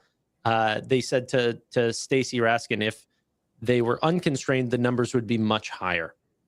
So as supply comes on, hopefully they can find out new solutions, new breakthroughs to end up shipping more than they would have in the past. One of the things that Jensen highlighted at the end there, which I don't think people give nearly enough credit to, is the payback period on these gigawatt data centers can be as low as under a year. And now the companies that have been able to put up those types of numbers are really signing deals for extremely short-term commitments. So SpaceX with their deals with Anthropic and Reflection and Google, those are less than 1 year paybacks. The megawatt rate on an annualized basis would make a gigawatt payback in less than 1 year. Or Nebius, they talked about their Q3 deals. And the pricing per GPUs has constantly gone up. Now, I think a part that people should be highlighting here too is if Nvidia is going to be putting up these numbers, who else is here to benefit? The NeoClouds that, well, Jose for sure. Jose for sure. But, you don't think Dell or SMCI or a lot of the memory names that are continuously being a lot of the constraint here are not going to benefit. That's why we're seeing a lot of green candles across the board, as the commitments that NVIDIA just talked about is to the benefit of SK Hynix, to Micron, to many of these names. So well, Nvidia is by far my biggest position. It's not the only way that I'm playing this boom, but there was not a single piece of commentary there from Jensen that spelled that this is even slowing down. So look out tomorrow for a flurry of midterm upgrades for Nvidia's revenue and EPS. That's going to be wild. If you thought some of the reports of them putting out $350, $300 price targets was exciting, wait till you get the revisions from 40% growth up to 70% growth. That I think is going to be quite exciting. That's why it's a disco in this room now. And yeah, couldn't be happier. This is a $300 stock trading at $200. I was just about to say, if we do not have any major macro concerns towards the end of the year, I've been in the camp that it's hard for me to see this stock hitting 250 by end of year, simply based on the nature of the size of the company. With this type of growth, and not just this type of growth, but the guidance for how it's going to continue. Notice when the stock took off, and one of my friends texted me that he wasn't watching the call. What did it take to get the stock to moon? When Jensen said, I think this was the fourth question, he kind of laughed about it. He was like, I think we will have demand grow more than 100%. He said that the exact quote was, I think demand is just inflecting. And he sees visibility into more than 100% growth, which is kind of the answer to that question of how would you grow if you weren't supply constrained? He was like, a lot. He's like, right now, we can only supply 70% of it. That extra 30% would be potentially hundreds of billions of dollars of revenue, as Tanner is mentioning, on a yearly basis. They also gave annual revenue guidance for the first time this quarter. I mean, every level of transparency you wanted is there. I don't know how the street holds it under 250 going into the end of the year, unless Iran war, macro, bond yields, et cetera, holds it down. I mean, because when you really think about what this trajectory looks like, this is not a peak for earnings growth or revenue growth. This is almost just like the beginning. Now, they're not going to grow triple digits for the next 5 years, but it looks like you've got another year of this 90 to 100% growth, or at least 80 to 100%, and then it starts tapering off. By then, I mean, Nvidia would be trading at 12 times if it's flat and it's still growing at that level. So yeah, I think this was one of the best calls we've ever heard from Nvidia. And if the stock sells off on this, I think there's going to be a lot of buyers that get ready to come in. It's true. Once you took off your jacket and I took off my wig, it literally... I did notice that. I noticed that. I did notice that too. It was unbelievable timing. I took it off because it was just getting too hot. I would imagine you were probably hot under the outfit as well. My head was itchy. Yeah, the guy turned his room into a strip club. You wish Got you were here. undressed, lights out, disco. I mean, this... It's all business, from the top up. What's on stream, it's all party on the waist down. Once again, you guys leaving me hanging. It's absolutely disgusting what you guys do to me here. Okay, it's truly rude. I come here trying to bring jokes. You do it to yourself. To be fair, you do it to yourself. You do it to yourself, brother. We're here to support you. I'm putting in effort. I'm buying wigs. This thing's an itchy $50 wig. I did this for you guys. You paid $50 for that wig? Yeah, with the hair nets and everything that I had to put on. It was ridiculous. Okay. Shouldn't go to Turkey now because you got it all figured out. Yeah. Jose, what did you think about this quote when Jensen was talking about the supply chain and how much more they have to invest in their ecosystem? This quote of going to dinner? Yeah. I just thought it was funny. I mean, but they continue to say they go dinner with everybody. I mean, they have there's so many players in the supply chain industry, in the supply chain line for them that they're going to continue to do these big investments. So I don't think I have much here to say. I'm just yabbling here. It's a contrast of the steak dinner from Carp. There was something I thought was pretty interesting. At the beginning, I think Jensen did talk about how CapEx for the 5 hyperscalers is expected to be $800 billion this year in 2026. But for next year, it's expected to be $1.3 trillion. Jensen already kind of telling us what the CapEx of these companies are going to go. And I do think Amazon is going to be a big player. I mean, we saw that announcement. There's also another big announcement that Amazon and Nvidia announced. Amazon is working with Nvidia on NVLink Fusion to kind of connect their ASICs with NVIDIA solutions, but it seems like NVIDIA is also kind of leasing out or licensing out or renting out, however, their memory storage solution. And Amazon is actually going to be a big customer of that. So I'm going to do a little bit more learning on that, but I thought that was interesting from the Amazon side.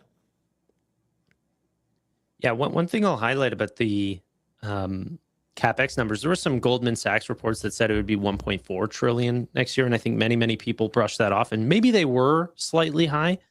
But the visibility that Nvidia has, way more than a single analyst that's talking to their connects, they're literally putting in orders with Nvidia. So I would put on high regard that 1.3 trillion is really what's going to come in. And by the way, it could actually be much higher than that, distributed across TPU, Trainium, Cerebras. Like they're not the only player. That's the visibility that Nvidia sees.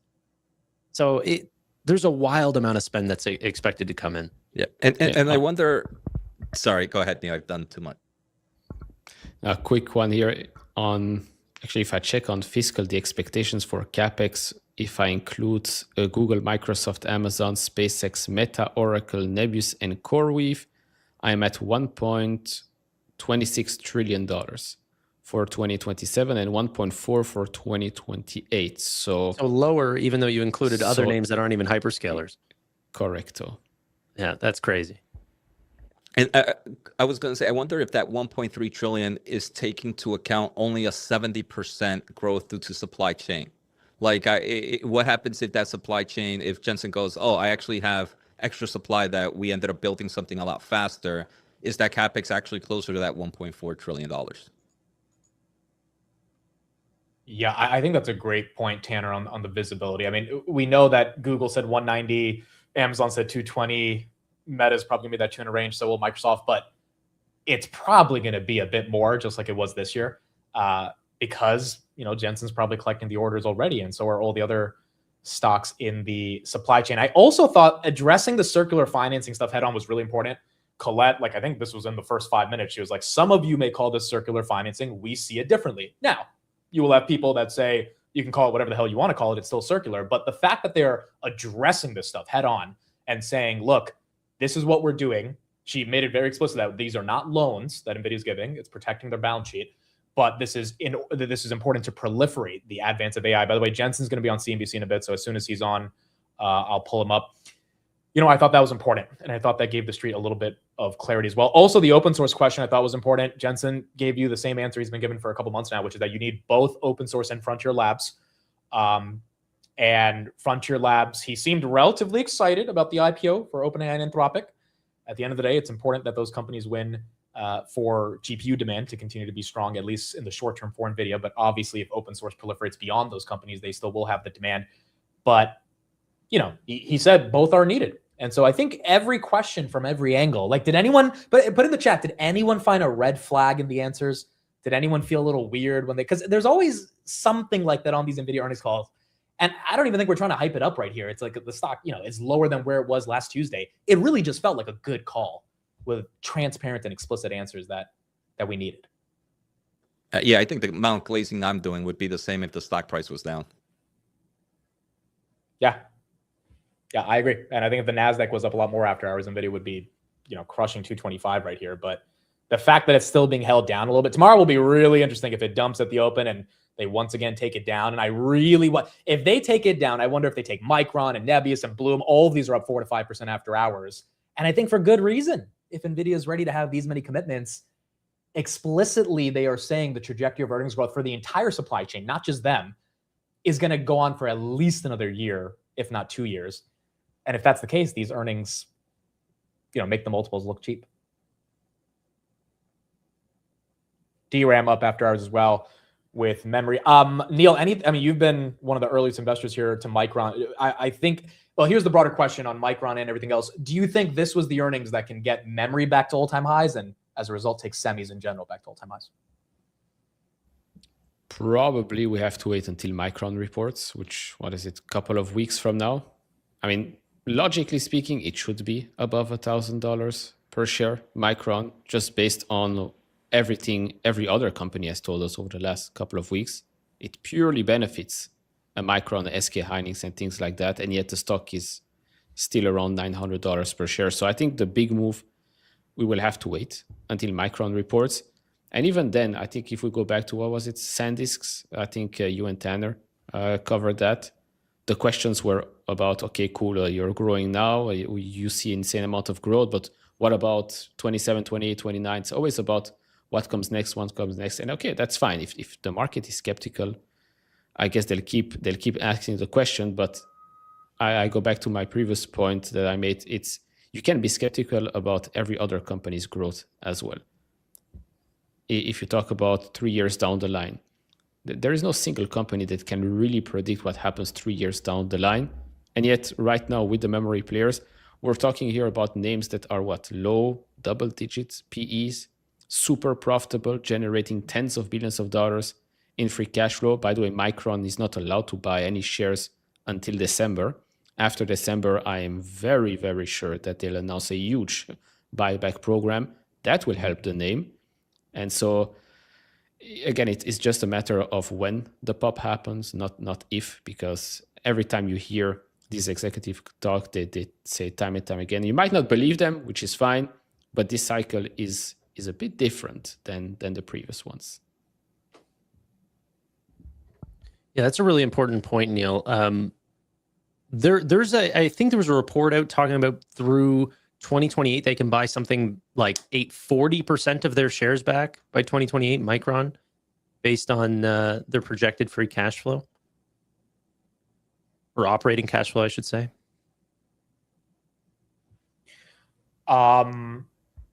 Yeah, I think the memory names probably, I mean, if this doesn't take the memory names higher, then, I mean, now Nvidia did say, like, because of the memory shortage, that, you know, that's what's causing the pricing inflation.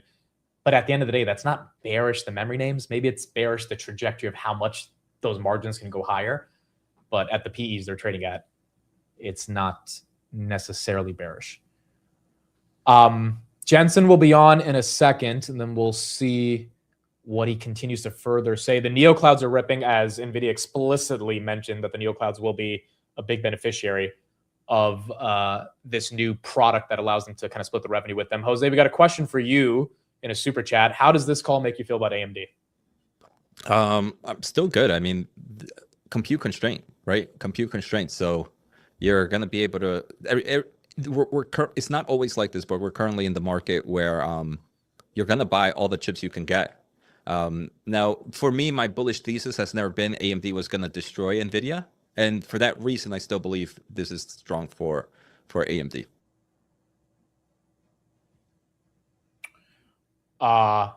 Neil, any comment on AMD based on this quarter? No. AMD's growth is coming no matter what, because the market is growing. AMD with the Helios rack is coming out. So the growth is there. This does not change anything. Just like with an Nvidia, they see a couple of years out, the demand for AMD's MI400 series, there is MI500 series that I already talked about. That didn't change after today's report and call. And so I don't expect anything to change with regards to the growth. We will see AMD's growth accelerate from here on out. What's the chances that we get to 250 and I win this bet with Steve this quarter?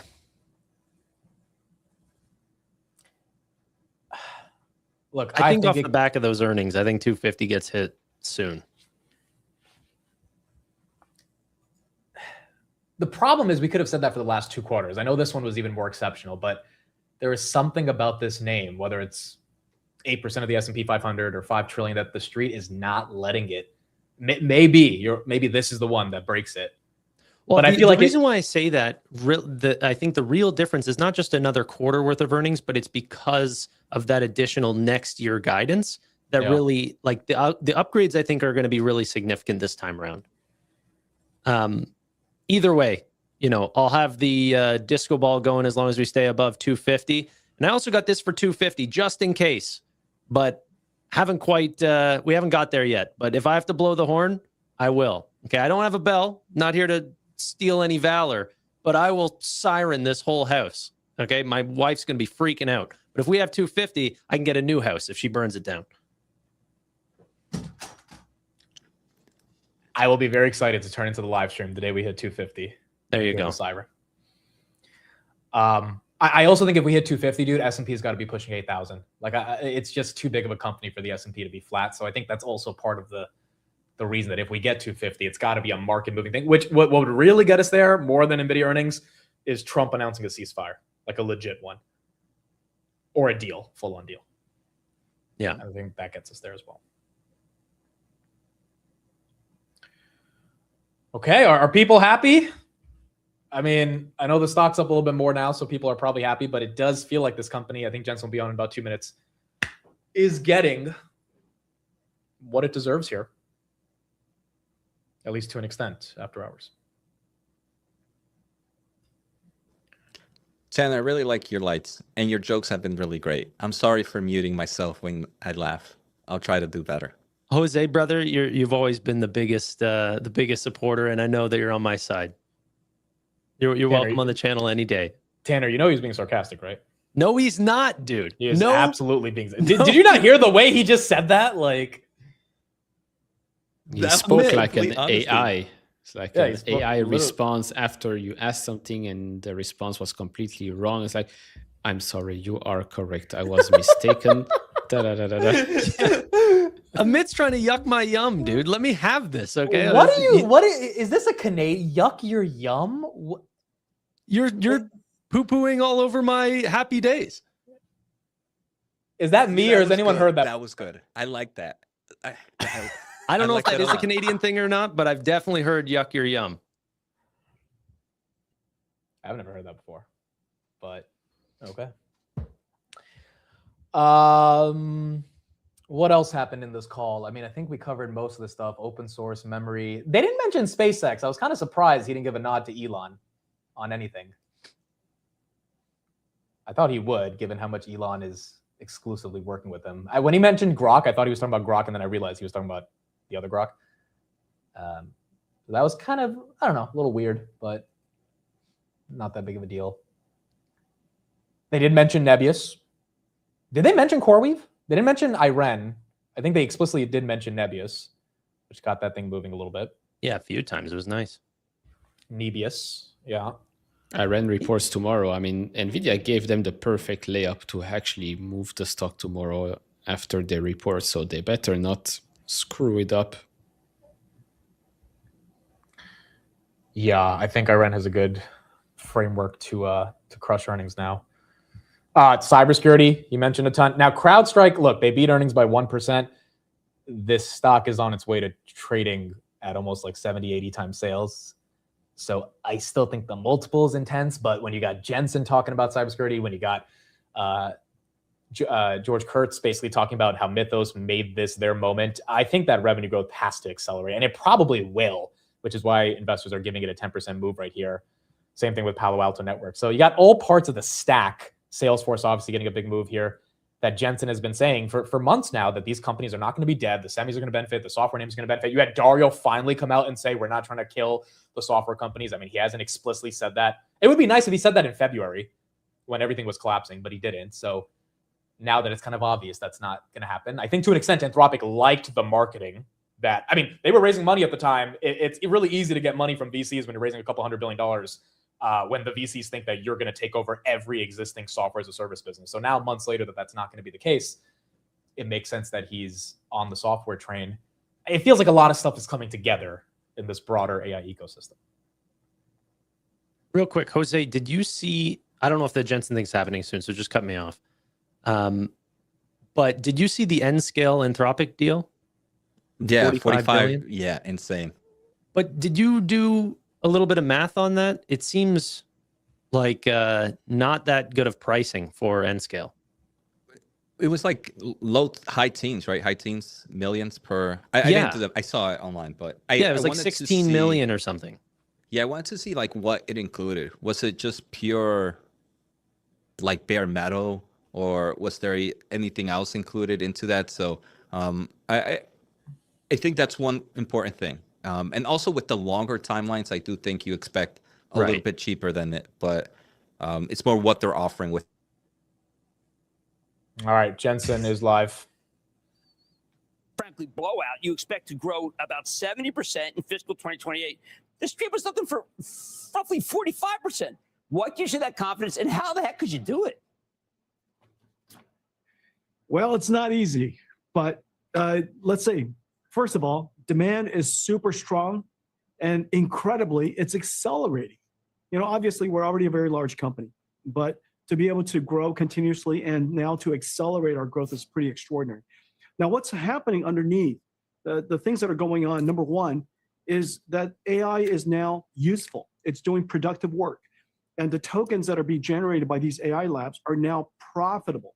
People are paying good money to use it because it's really productive. It's helping them, you know, do things and be more productive. And so the amount of tokens they want to generate is increasing because of use. The amount of tokens they're generating is increasing because the AI models are more complicated. And then now, because it's profitable, they have so many more customers who want to use it. The thing that's holding them back is compute. And so that's literally one pillar of what's happening in our business. And then after that, we're seeing AI being adopted all over the world. Every single country wants to get involved. Every company wants to get involved. And so half of our business is in the hyperscalers, and the other half of our business is everything else. It's neo clouds and sovereign clouds and enterprise companies. And all of this is all growing at the same time. And this is all happening, of course, at a time when we're rolling out Vera Rubin, our next generation product. It's going to be the fastest ramping product in our history. It's really exciting. I want to go back to what you said about an asset we call compute. When I was at Goldman Sachs in the 80s, someone said, you know what, we ought to bundle a lot of auto loans, make them into an asset. Everyone laughed, thought it was really stupid. It's now the second biggest market. I think compute, what you're talking about with the $500 billion that people are getting together on Wall Street, compute should be much bigger than auto one day, don't you think? Oh, no question about it. First of all, this is not compute as in your cell phone or your PCs that the moment that you buy them, you know, it's becoming obsolete. This is part of your infrastructure, and it's productive infrastructure. It's making money for you. One of the things that's really different about NVIDIA is that we are fungible, meaning that you can use NVIDIA across the entire life cycle of AI, from data processing, pre-training, post-training, all the way to deploying the AI agents.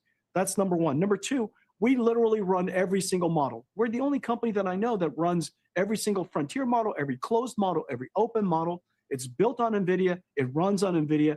And because of that, we're fungible. You could use this across all these different use cases. And because we have so many developers, our ecosystem is so large and we're used all over the world, the asset is durable, it's long life, it's fungible, and therefore, you know, it's rentable. People are renting it for great money these days. And so that's the reason why it's an investable asset. Did you even know at one point that your, say, 2023 edition might be worth more now than they were when they came out, like some sort of fine wine? It is true. In fact, it's some of the CSPs have already been talking about that the infrastructure that they paid for, paying NVIDIA's prices that they built is now worth more than when they first paid for it. And the reason for that, of course, is that NVIDIA's architecture is software defined. Because of CUDA, our software is getting better all the time. We ship the hardware in the beginning, we sell you the hardware, but we continuously improve the algorithms underneath so that the machinery gets better and better and better over time. So over the history, I think CoreWeave, Mike over at CoreWeave recently said that A100 is going to be sold for 9 years of its life. And the thing that's really incredible is during that 9 years time, even though the hardware didn't change, we improved and introduced all kinds of new algorithms and software that we continuously enhance that infrastructure completely for free over its entire life. And so that's the reason why the hardware, what the infrastructure just seems to get better and better and better over time, just like fine wine. All right, now that cures one misperception, which is that you're supposed to be written off in 3 or 4 years. Let's take that off the table. The other thing that bothers me, kind of rankles me, is that I read in the journal, NVIDIA has become a banker to the AI boom, putting it on dangerous ground. If dangerous ground is investing on the ground floor of some incredible companies, well, I want to be dangerous. But is it possible that maybe we should distinguish between the investments and the backstops, and help me to try to figure out where this kind of story is just plain wrong, frankly? Yeah, I think they're missing a very big point. First of all, this is the first generation of startups that needed tens of billions of dollars to get funded. When was the last time anybody heard of a startup that needed billions of dollars to get off the ground and needed tens of billions of dollars to become profitable? That just never happened. But that's really the nature of AI. The cost of building AI, the cost of deploying AI, it's very capital intensive. And there are several companies, these frontier AI labs, that are once in a generation companies. And we want to be investors in them. We want to support them. We want to be a partner to them. We would love for them to build their ecosystem on top of us, of course, and then scale up their business along with us. And so the opportunity to invest in them in the beginning was a great opportunity. Frankly, I just wish I invested more. And now that they're scaling up, the tokens they're generating are profitable. Their services are profitable. The number of customers is growing incredibly. The only thing holding them back out now is compute. But even during this time, they're not investment grade. They don't have the track record, the capital track record, the financial track record to be able to capture or secure capital at a low cost. And this is where Nvidia could be helpful. We could be supportive of them to help them grow at a time when everything they make, their tokens generated, are so profitable. This is really the time when we can help them with their flywheel. And so as far as I'm concerned, this is one of the best investments ever. It's a once in a generation, once in a technology generation opportunity. And then this lastly, the risk for us, because of the nature of NVIDIA's architecture, because it's fungible and it's durable, the risk to us is still, in the worst case scenario, we'll just use it for another customer in another use case. And so I think the backstop is we're thoughtful about it, we're disciplined about it, and we're supporting extraordinary companies as they're becoming profitable. And as we know, there's hopefully there'll be public companies, and people will all get the opportunity to see what we see and why we're so excited about them. But anyways, this is a really great investment, and I think the risk is low. Okay, let me ask you something. It's a kind of a personal question. If you gave me, let's say you invested $30 billion in me, and then I called you and I said, you know what? The whole time I've been working on something, a chip that I think can really hurt you. It's called jalapeno. I don't know. Let's call it, tomatillo.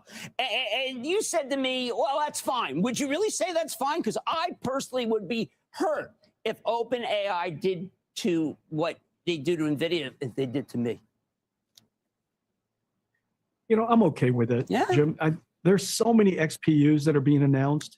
And as we know, it's not easy doing what we do. We've been doing this for 33 years. And so lots of projects get started, lots of projects gets canceled. We're here to support our partners, and we're going to build the world's best technology. I have every confidence in that. We're going to be the most productive infrastructure that they have. I have every confidence in that. We have the supply chain and the technology scale to be their largest supplier. I have every confidence in that. And so, I don't have to take anything personally because I've got so much confidence in what we're able to deliver. And look at all of the XPU announcements and all the startups that have been announced. And yet today, NVIDIA is increasing our market share of the AI market, where our growth is accelerating, our technology leadership is extending. And so I'm very comfortable with all the competition. Okay, and I also thought it was interesting, Andy Jassy loves you, okay, but he's all building his own chips, and good for him. But when they wanted to expand Amazon Web Services, they bought 2 million more NVIDIA GPUs. That's quite a commitment from someone who, in some places, is considered to be a competitor. They're going to buy 2 million GPUs. They're going to buy millions of CPUs. And they're going to build their robotics fleet on NVIDIA's physical AI systems. They're going to host NVIDIA's Nemotron open models on Bedrock and SageMaker. Yeah, so this is going to be a great partnership. I think it's just really important that people realize that NVIDIA is the only computing platform that is a full stack AI factory. We're the only computing platform that is in every single cloud, on-prem, at the edge, and sovereign AI clouds and neo clouds. We're the only platform that's in that way, that's everywhere. And because of that, we attract all of the world's AI startups. In this last 6 months, $400 billion of venture capital went into startups because of AI. This is a once in a generation technology platform shift. Everybody wants to be part of it. $400 billion of investment into AI startups, and all of them are probably using Nvidia. And so if any of the clouds would like to attract any of those AI startups, having Nvidia in their cloud is going to make their clouds much more attractive. And so and however you think about it, whether we have the best technology, the most productive technology, the most rentable technology, in every single case, Nvidia is a great partner of yours. Hey, let me ask you something, because I think that you are a leader of all those different companies you mentioned, whether it be the 50% that is not hyperscale or 50% that are. You're the leader. Would you offer us a code of conduct for your customers so that they don't do crazy things? They worry about water more. They worry about air more. They worry about electricity more, so that we could say, listen, we're good citizens. You should want us. Because I think you're the only person that has the gravitas to do that. We have to do a better job. The technology industry, the builders, and have to do a much better job working with the communities to get prepared for this AI infrastructure build out. Taking a step back, this is America's great opportunity. This is an extraordinary opportunity. AI data centers, AI factories are generating so many jobs all across America, hundreds of thousands of jobs. They're improving communities because they're bringing a lot of tax dollars, they're bringing a lot of economy into communities. It is also the case, this is the first time in probably the last century that we're able to invest in sustainable energy, invest in improving our energy grid, securing our energy supply, reducing the cost of energy across the country. This is the first time in history that we're able to do that because of the enormous market dynamics, the market forces that are able to invest in the energy ecosystem. It is the reason why all the energy company stock prices are up and all the power generator stock prices are up. I mean, everybody is doing well because we are helping the United States, helping America enhance its energy position. And so I hope that people take a step back and realize that this is creating jobs. It's going to reindustrialize the United States. The manufacturing sector that we've lost over the last 50 years has an opportunity to come back. And then lastly, a great opportunity for us to invest in America's energy sector, our energy grid, like we've never been able to do. Well, it does sound like it's gotten too political, right? I mean, it's too political. We should just take the moral high ground. Another big country that's our competitor is not, I think, when it comes to the environment. This is our chance, right? This is our chance to do it. It's also our chance, if we do open source, to go against that in a competitive way. That I think environmental destroyer that is China. This is our opportunity for world leadership, isn't it? There's no question this is a great opportunity.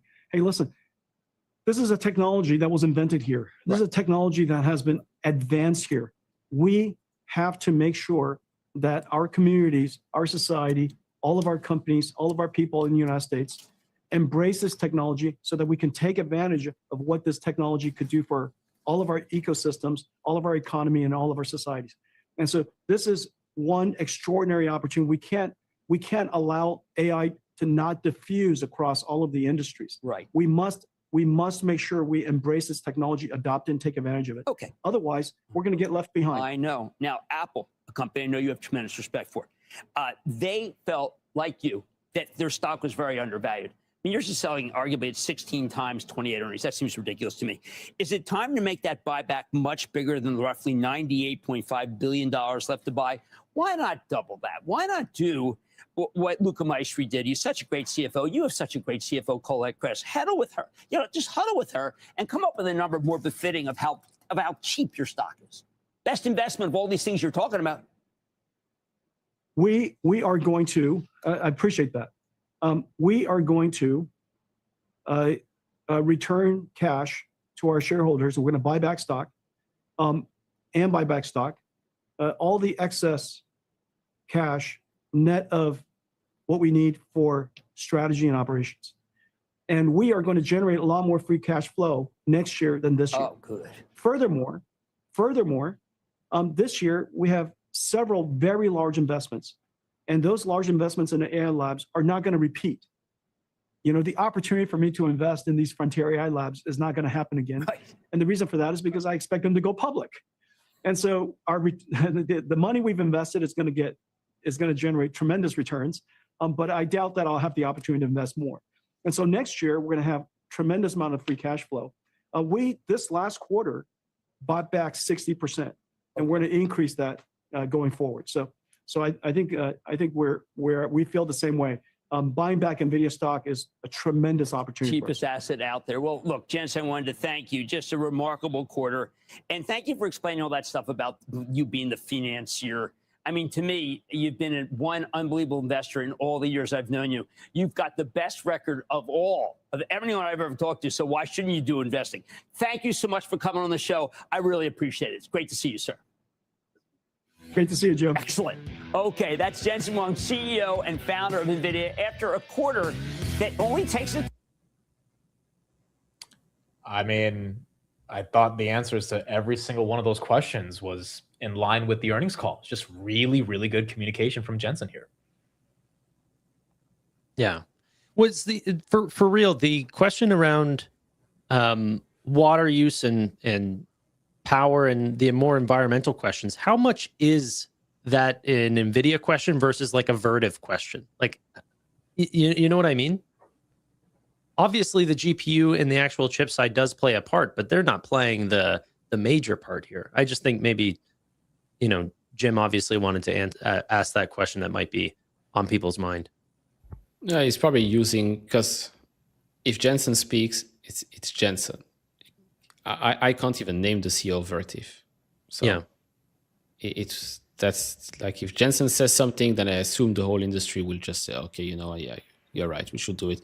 Which I think they all do anyways. Like it's in their benefit to make sure that all of this noise goes away, which will it go away, will it not? I don't know. In the US, you guys have a midterm election later this year in 2 months or so. So expect the noise to increase significantly. I think the OpenAI question was also really good. I mean, essentially, Jensen basically said everyone's trying to do custom ASICs. They're not going to compete at the size and scale that we are due to our supply chain, CUDA, library, all this stuff. I don't think he's saying they're not going to have usable chips, but it's not really going to impact NVIDIA's growth trajectory. Yeah, he said, some of them show up with good results. Some of them get canceled. He's like, we don't even know if this is going to come to production. Right. Jose, any additional thoughts from that interview? No. Yeah, I think it was very consistent with what we heard on the earnings call as well. Whenever a company has this high of a margin of safety, I mean, just the ease of holding this stock, I'm sure this goes for all of you guys, but this is not really the speculative position that causes you to not sleep well at night. I mean, whenever you start to put this up against other names that people get very excited about, and I'm not here to bash this name, Cerebras on an adjusted net revenue basis, exact same sector, put up 103% growth. 103%. Nvidia just topped that, doing $96 billion worth of highly profitable revenue. Cerebras doesn't even have a PE because they can't turn a profit just yet. So, I mean, the size and scale versus other companies at much, much higher valuations in terms of how much it is versus their revenue and versus their profit, it's just wild. This company is very cheap, like Jim Cramer said. NVIDIA up 4.3% after hours. Bloom's up 4%. Dell's up 1%. Nebius up 6%. CrowdStrike up almost 10%. Palo Alto up 5%. Cerebras up 3%. SMCI up 2%. CoreWeave up 5%. The entire sector benefiting from NVIDIA earnings. And it seems like Jensen executed communication-wise and with the numbers that were just some of the most monumental numbers we've ever seen. And tomorrow in the market open, we're going to see how much the street actually respects these numbers. All right. Thank you all for joining. Another NVIDIA quarter in the books. Deeply, deeply appreciate it. Means the world. Thank you, everyone, for all the super chats and all the channels. Cheryl, thank you for the super chat. Mamba says, after crushing last week, Tanner showed up like LeBron in his first finals today. I think the outfit, people enjoyed it. I think this was on your channel, Tanner, this $100 super chat. Yeah. So thank you everybody for the love and support. Thank It you. means the world. And yeah, we'll keep covering the markets. We'll keep covering Nvidia, but it means a lot for all of us to come together. You know, thousands of people across the world tuning into our analysis and coverage. It really is special, and we deeply appreciate the opportunity to do this every quarter for Nvidia. Say the name of our podcast that you decided on, Amit. I didn't decide any name. You texted it in chat. I'll show the DMs. That name was a chat name that that was not endorsed by me. We still need to figure out a name for this podcast stream. I don't know what's going to be the name, but eventually we'll figure it out. Thanks, everyone. Thank you, everybody. Appreciate it. We will see you guys on the next earnings, and we will see you guys every Wednesday.